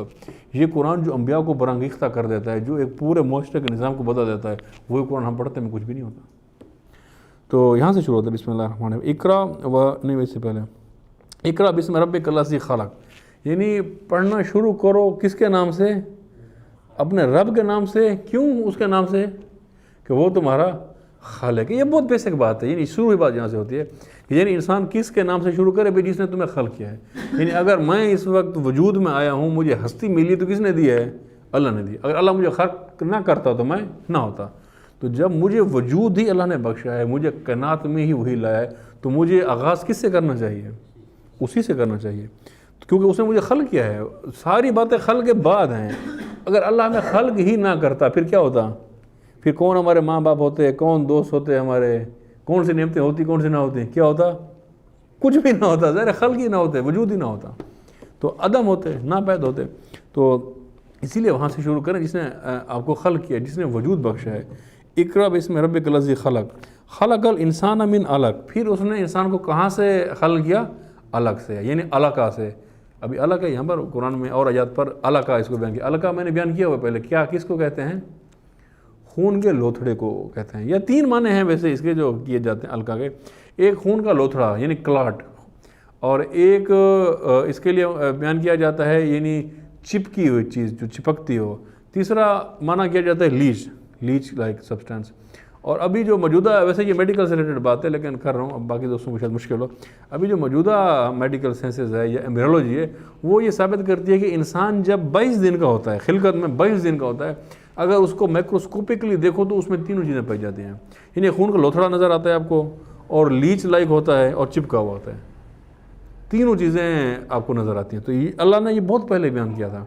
ایک مفصل عنوان ہے ایمبریولوجی ان قرآن. اس پر میں نے 5-6 سال پہلے لکھا تھا، لیکن ابھی تک اس کو موقع نہیں ملا لکھنے کا، اور پوری نہیں ہے تحقیق، اس پہ اور کرنے کی ضرورت ہے. یعنی اللہ تعالیٰ نے جو ایمبریولوجی یعنی انسان خلقت اور اس کے مراحل بیان کیے ہیں نا، وہ بہت کمال ہے. یہاں بھی اسی کی طرف اشارہ ہے مثلا اس دور کا سب سے بڑا ایمبریولوجسٹ پتہ نہیں ابھی زندہ ہے شاید مر گیا ہے، شاید 8-10 سال پہلے مر گیا ہے، اس کا نام ہے کیتھ ایل مورے، کینیڈا کا تھا، KLM کے نام سے مشہور ہے، اس کی کتابیں ہمارے میڈیکل میں بھی پڑھی جاتی ہیں۔ اب اس کا یہ، اور کرسچن ہے، مسلم بھی نہیں تھا، اس کا یہ ایک اعترافی بیان ہے جو یوٹیوب پر بھی موجود ہے، جس میں وہ یہ کہتا ہے کہ ہم ایمبریولوجی میں 20ویں صدی میں جن باتوں کو پہنچے، یہ باتیں قرآن مجید میں 14 صدیاں پہلے بیان تھیں، جبکہ اس وقت کوئی مائکروسکوپ نہیں تھا، اس وقت کوئی الٹرا ساؤنڈ نہیں تھا، کچھ نہیں دیکھا جا سکتا تھا، لیکن یہ چیزیں بیان ہوئی ہیں۔ تو بہت ساری چیزیں ہیں جو اس طرف اشارہ کرتی ہیں۔ یہاں اسی طرف اشارہ کہ خلق الانسان من علق، یعنی اللہ تعالیٰ نے انسان کو الگ سے خون کے لوتھڑے سے بنایا۔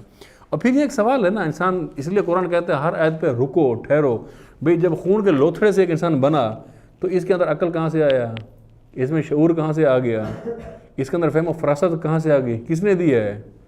اللہ نے دی ہے۔ یہ غور و فکر ہے، کیسے خون کا لوتھڑا وہ ایک اس طرح کا جسد والا انسان بن جاتا ہے، اس کے اندر یہ عقل، یہ فہم، یہ فرست پیدا ہو جاتی ہے، وہ پوری کائنات تسخیر کرنا شروع کر دیتا ہے۔ یہ غور طلب تو نقطہ ہے۔ اس سے اگلی آیت میں کیا آتا ہے؟ اقرا وربک الاکرم، اور پڑھو اس کے نام سے کہ وہ بہت اکرم ہے، بہت کرامت کرنے والا ہے۔ اچھا یہاں پر ایک سوال پیدا ہوتا ہے، اچھا اور بھی کرامت؟ اللہ نے ہمیں خلق کیا، اس خلقت کے بعد بھی کوئی بڑی کرامت ہے؟ یہ جو خلقت سے بھی بڑی کرامت تو وہ ہے، اللہ تعالیٰ فرماتا ہے ہاں ہے، کیا ہے؟ الذی علم بالقلم، کہ اس نے تمہیں تعلیم دی ہے، علم دیا ہے، کس کے ذریعے؟ قلم کے ذریعے۔ قلم یہاں یعنی ایک وسیلے کے طور پر بیان ہوا ہے، یعنی اس کے ذریعے تمہیں علم دیا ہے، یعنی اللہ تعالیٰ کا علم عطا کرنا یہ اللہ کی خلقت سے بڑی نعمت ہے، جو رہبر موضوع فرماتے ہیں۔ یعنی خلقت کی ہے، آپ کو وجود بخشا ہے، ایک نعمت ہے، اس سے بڑی نعمت بھی یہ ہے آپ کو علم عطا کیا ہے۔ علم الانسان ما لم یعلم، اور انسان کو وہ کچھ علم دیا جو وہ نہیں جانتا تھا۔ انسان کیا جانتا تھا پہلے؟ کچھ بھی نہیں جانتا تھا، سارا کچھ دیا، کس نے دیا؟ اللہ نے دیا۔ اب یہاں پھر ایک ٹھہراؤ آ جاتا ہے، اور ہے اس سے آگے ایک بیان کرتے ہیں کہ اب وہ بات قرآن میں نہیں ہے، ظاہر قرآن کی فصاحت و بلاغت اسی طرح سے اگر بیان کی جائے تو اس فصاحت کے لیے نہیں ہے موضوع۔ رہبر فرماتے ہیں جب یہ اس طرح سے ایک ٹیکسٹ آ جاتا ہے کہ اللہ کے نام سے شروع کرو، اس نے تمہیں پیدا کیا، اس نے تمہارے اوپر کرامت کی، تمہیں علم دیا اور وہ سکھایا جو تم نہیں جانتے تھے، تو اس کا نتیجہ کیا ہونا چاہیے؟ یعنی اب رہبر ایک سوال کر رہے ہیں اگلی آیت سے پہلے، نتیجہ کیا ہونا چاہیے؟ کہ انسان آگے بڑھتا، اللہ کی طرف سفر کرتا جاتا، جب اللہ نے ہی بنایا تھا، جب اللہ نے ہی علم دیا تھا، جب اللہ نے ہی کرامت کیا تھی، تو انسان آگے بڑھتا اور بڑھتے وہ خدا کی طرف سفر کرتا، خلیفہ خدا بنتا۔ یہی ہونا چاہیے تھا نا، تو کیا ایسا ہوتا ہے؟ قرآن فرماتا ہے کلا، کلا یعنی ہرگز نہیں، ایسا نہیں ہوا۔ پھر کیا ہوا؟ ان الانسان لیطغی، کہ انسان نے طغیان کیا، انسان نے طاغوتیت کی، سرکشی کی، یعنی اپنی حدود سے بھاگ گیا۔ طغیان ایک کہتے ہیں اپنی حدود میں رہنا، اپنی حد سے نکلنا، اس کو طغیان کہا جاتا ہے، یعنی حدود سے نکلنا۔ مثلا جیسے دریاؤں میں بھی کہا جاتا ہے کہ دریاؤں میں طغیانی آ گئی۔ طغیانی کب آ جاتی ہے؟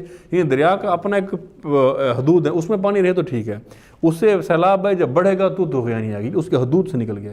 انسان کی ایک حد ہے، ظاہر انسان مخلوق خدا ہے، مخلوق ایک حد ہے، مخلوق جب اس حد کو توڑے گی، توڑ کے خالق کی حد میں گھسے گی، تو اس کو کیا کہا جائے گا؟ طاغوتیت کہا جائے گا۔ یعنی یہ انسان اب مخلوق یہاں توڑ رہا ہے، اپنی حدود سے نکل رہا ہے، خالق کی حدود میں داخل ہو رہا ہے، اس کو طاغوتیت کہا جائے گا، یعنی اپنی حدود کو توڑ رہا ہے۔ تو انسان کیا ہوتا ہے؟ اب یہ دیکھیں، یہ بہت وہ چیز ہے جو انسان کے اندر انقلاب برپا کرتی ہے، اگر انسان سوچے۔ یعنی ہونا کیا چاہیے تھا کہ انسان اٹھتا، خدا کی طرف سفر کرتا، خلیفہ خدا بنتا، مگر یہی انسان جسے اللہ نے بنایا، جس پر اللہ نے کرامت کی، جس نے رزق روٹی اللہ سے لیا، عقل و شعور اللہ سے لی، علم اللہ سے لیا، یہ اڑتے اور کیا کرتا ہے؟ اللہ کے خلاف طغیان برپا کرتا ہے، اللہ کے خلاف طاغوتیت کرتا ہے۔ کیوں کرتا ہے؟ کب کرتا ہے؟ ارہ استغنا، جب اسے لگتا ہے کہ میں غنی ہو گیا ہوں۔ غنی کون ہے اصل میں؟ اللہ ہے، اللہ کے علاوہ سب فقیر ہیں، سب پوری مخلوق فقیر اللہ کے مقابلے میں، خواہ اس مخلوق میں انبیاء ہوں، ائمہ ہوں، علماء ہوں، عرفاء ہوں، کوئی بھی ہو، سب کے سب فقیر ہیں اللہ کے مقابلے میں۔ اللہ کی نسبت سے جب بات کی جائے گی تو سب فقیر ہیں، کسی کو بھی استثنا نہیں ہوگا۔ غنی مطلق کیا ہے؟ وہ صرف ذات خدا ہے۔ لیکن یہ انسان ہے جس کو اللہ تعالیٰ اپنی نعمت عطا کرتا ہے، تو اس کو کیا لگتا ہے کہ میں غنی ہو گیا ہوں، کہ میں سردار ہوں، میں چودھری ہوں، میں وڈیرا ہوں، میرے پاس یہ شہرت ہے، یہ مال ہے، میں یہ ہو گیا ہوں۔ یہ سوچ جب اس کے اندر آتی ہے کہ میں ہوں، پھر کیا کرتا ہے؟ طغیان کرتا ہے، پھر سرکشی کرتا ہے۔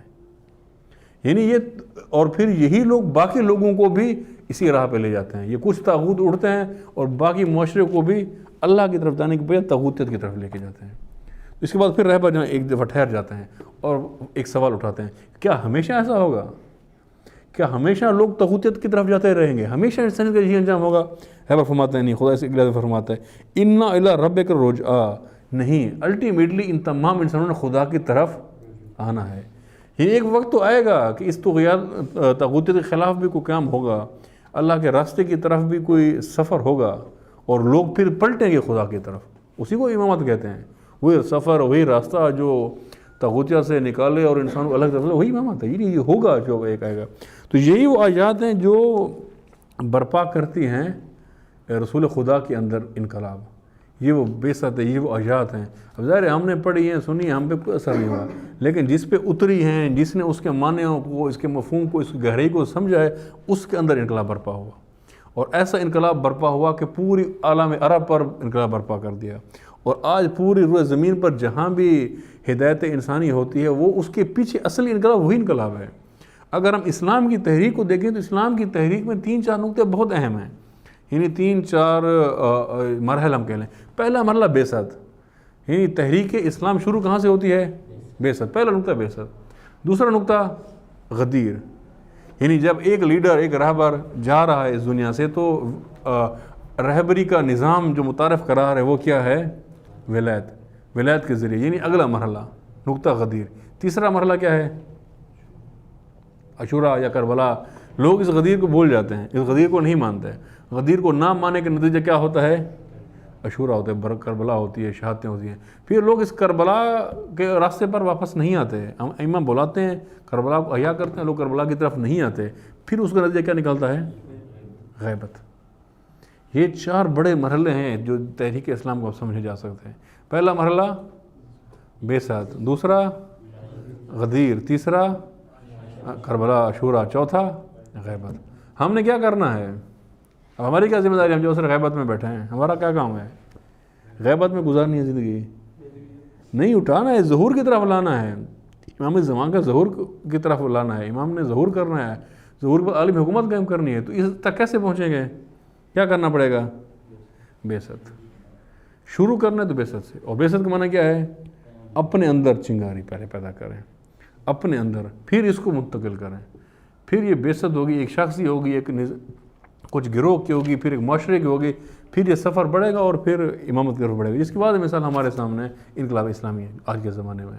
یہ نہیں کہ صرف ائمہ کے زمانے سے یہ بعثت یا یہ تحریک مخصوص نہیں، آج کے ہمارے سامنے مثال ہے۔ یا اس زمانے میں ہم یمن کی تحریک کو دیکھتے ہیں، کس طریقے سے ایک شخصیت میں اٹھتی ہے۔ اب آپ دیکھیں کہ پورا یمن آپ کو برانگیختہ نظر نہیں آتا ہے، سر کتنا ظلم ہوتا ہے، کتنا تشدد ہوتا ہے، کتنا فساد ہوتا ہے، اس کے باوجود نہیں جھکتے، پھر بھی کھڑے ہیں۔ کپڑے نہیں ہیں پورے، جوتے نہیں ہیں، لیکن اصل لے کے میدان میں کھڑے ہوئے ہیں، ڈٹے ہوئے، کوئی سکول نہیں چھوڑا، کوئی اسپتال نہیں چھوڑا۔ اس کے بعد آپ دیکھتے ہیں کہ میلاد کا جلوس ہو، قدس کا جلوس ہو، وہ سب سے بڑا اجتماع آپ کو کہاں نظر آتا ہے؟ یمن میں نظر آتا ہے۔ کیا چیز ہے؟ یعنی یہ پوری ملت کا قیام ہے، پوری ملت جب مبعوث ہو جاتی ہے تو یہ ہوتا ہے، اس کے بعد انقلاب برپا ہوتا ہے۔ یعنی یہ وہ تحریکوں کا ایک چیپٹر ہے جو دوسری تقریر تھی، جسے کیا کہا گیا؟ بعثت۔ میرا خیال آپ تھک گئے ہیں، اختتام کر رہے ہیں، اگر آپ ساتھ ہیں تو ہم آگے بڑھیں۔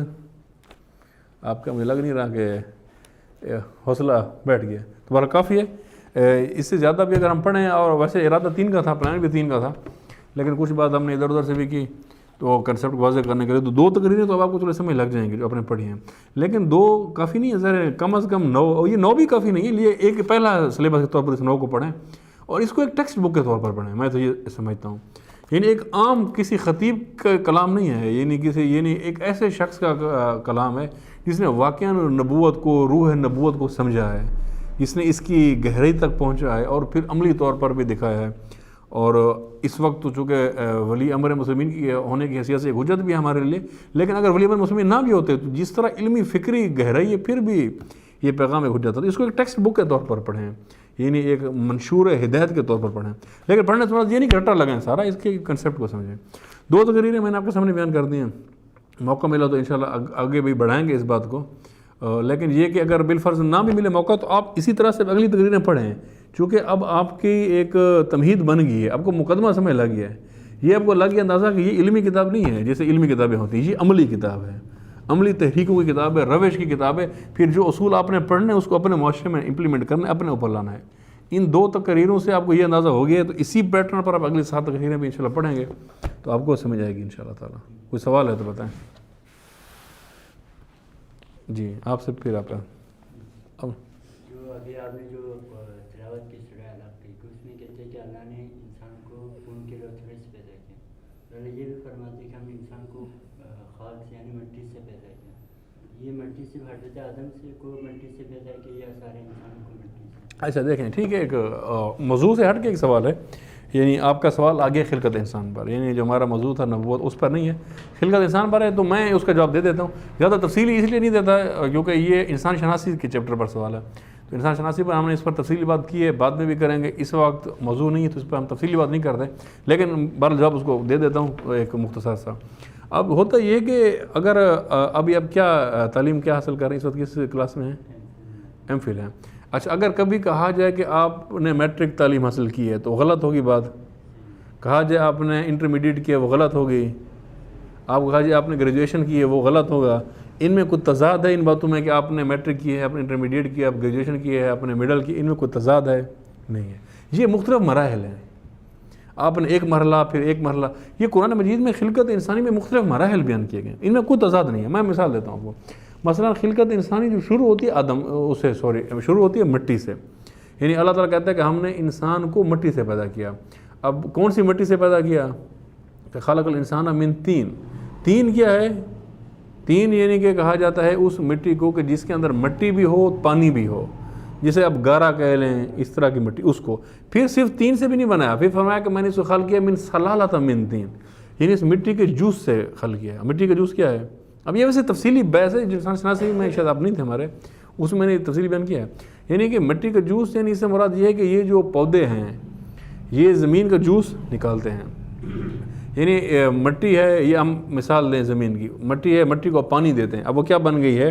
طین بن گئی ہے۔ اب اس سے پودا کاشت کرتے ہیں، پودا اس زمین کا جوس نکال لیتا ہے، اس کا ارک نکال لیتے ہیں، اس ارک کو کیا کہا جاتا ہے؟ سلالہ، اسے اللہ کہتا ہے میں نے انسان کو پیدا کیا۔ اب اس سے کیا بن جاتے ہیں؟ اس سے آم پیدا ہو جاتے ہیں، اس سے گندم پیدا ہو جاتی ہے، اس سے سیب، کیلا، ٹماٹر، یہ ساری چیزیں پیدا ہو جاتی ہیں، یہ انسان کھاتا ہے۔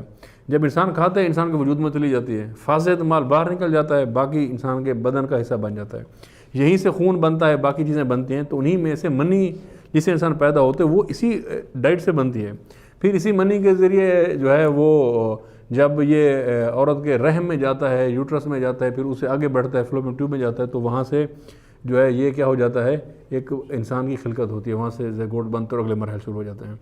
تو اگر یہ کہا جائے کہ انسان پانی کے سے آب سے بنا ہے تو وہ غلط نہیں ہے، اگر کہا جائے مٹی سے بنا ہے غلط نہیں ہے، اگر کہا جائے اب پھر جہاں بن گیا اس سے اگلا مرحلہ پھر وہ الکا ہے 22 دن والا، تو اگر کہا جائے اس سے لوتھڑے سے بنا ہے تو غلط نہیں ہے، کیونکہ اس میں مختلف مراحل ہیں، اس میں تضاد نہیں ہے۔ اور بعض لوگوں نے تاریخ میں کتابیں لکھی ہیں پوری اسی بات پر کہ قرآن کی وہ آیات جن میں ٹکراؤ ہے، ان کو سمجھ نہیں آئی، تو اس طرح کی کئی آیات جمع کر دیں۔ تو یہ ایک مشہور بات بھی ہے کہ امام حسن عسکری کے زمانے کی ایک بات ہے کہ ایک شخص نے ایک فلسفی تک پوری کتاب لکھی جس کا لفظی معنی یہ تھا کہ قرآن کی غلطیاں معاذاللہ، ایک بڑی لکھی اتنی آیات کہ یہ غلط ہیں، ایک دوسرے سے ٹکراتی ہیں۔ تو امام عسکری اس کے ایک شاگرد کو ملے ایک دن، تو امام نے اس کے شاگرد کو کہا کہ تم اپنے استاد کو سمجھاتے کیوں نہیں ہو کہ قرآن کے خلاف اس نے یہ کتاب لکھی ہے کہ قرآن کی غلطیاں، جبکہ قرآن کے کلام خدا اس میں غلطی نہیں ہے۔ تو اس نے کہا وہ ہمارا استاد ہے، ہم اسے کیسے سمجھائیں؟ تو امام نے کہا اچھا تم یہ کہو کہ جب اس کے پاس جانا تو ایک بات کرنا۔ اب یہ سوال ذرا آپ سمجھیے گا اس بات کو۔ امام نے کہا تم اسے یہ کہنا کہ جو تم نے کتاب لکھی ہے قرآن کی غلطیاں، کیا واقعاً قرآن میں غلطی ہے یا تمہاری فہم کے مطابق قرآن میں غلطی ہے؟ بات ہمیں لگی، یعنی واقعاً قرآن غلط ہے یا تمہیں ایسا لگ رہا ہے کہ قرآن غلط ہے، پہلی بات۔ اور دوسرا کہ اگر تمہیں لگ رہا ہے، یعنی تمہاری علم میں، تمہاری دانش میں یہ کہ غلط ہے، تو یہ بتاؤ قرآن سیکھنے کا راہ کیا تھا؟ قرآن سیکھنے کا طریقہ کار کیا تھا؟ کیا تم نے اس طریقے سے سیکھا تھا؟ یہ بات جب یہ گیا اور اس نے اپنے استاد کو یہ بات بتائی، یہ ایسے بات کی، تو وہ ٹھہرا، اس نے کہا بتاؤ یہ تمہاری بات نہیں ہے، یہ کس کی بات ہے؟ اس نے کہا نہیں یہ میری بات ہے۔ ایسا کہا نہیں یہ تمہاری عقل کی بات نہیں ہے، تو میرے شاگرد میں یہ بات ہے، یہ کس نے کہا ہے؟ اس نے کہا یہ حسن عسکری نے کہا ہے۔ تو اسی وقت وہ اٹھا، اس نے وہ پوری کتاب پھاڑ دی، اس نے کہا مجھے بات سمجھ لگ گئی ہے۔ اب امام کے جملے کا معنی کیا تھا؟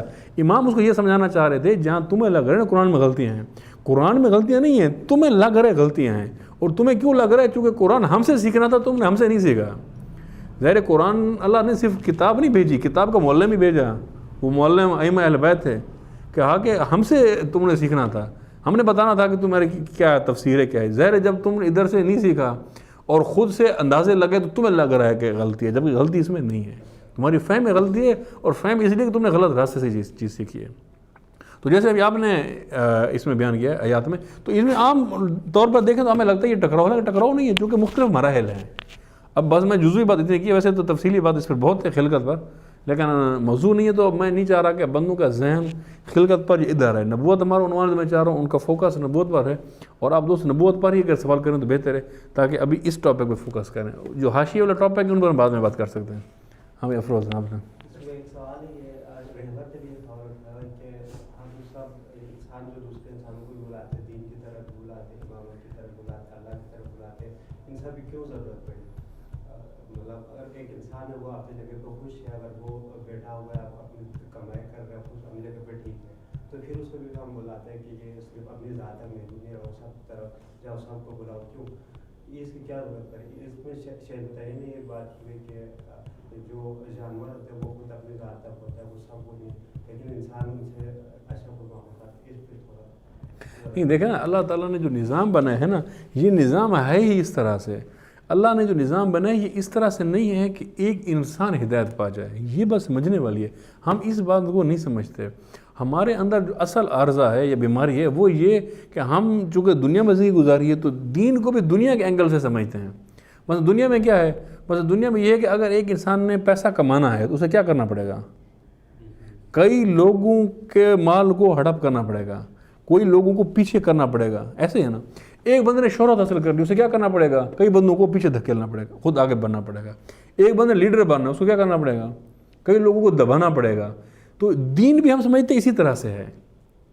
دین اس کے برعکس ہے، یہ دنیاوی طریقہ کار ہے. دین اس طرح سے نہیں ہے، دین اجتماعی وے سے چلتا ہے. یعنی اگر ایک معاشرہ اللہ کی طرف جائے گا پورا معاشرہ جائے گا، وہ ڈوبے گا پورا معاشرہ ڈوبے گا. ایسا نہیں ہے کہ یہ ایک شخص خوش بیٹھا ہوا ہے کہ ٹھیک ہے پورا معاشرہ جہنم میں جا رہا ہے جائے، میں تو بیٹھا ہوں جناب، میں تو اللہ کو یاد کروں، میں بچ جاؤں. بھائی یہ نہیں بچے گا، اس طرح سے تھوڑی ہے دین.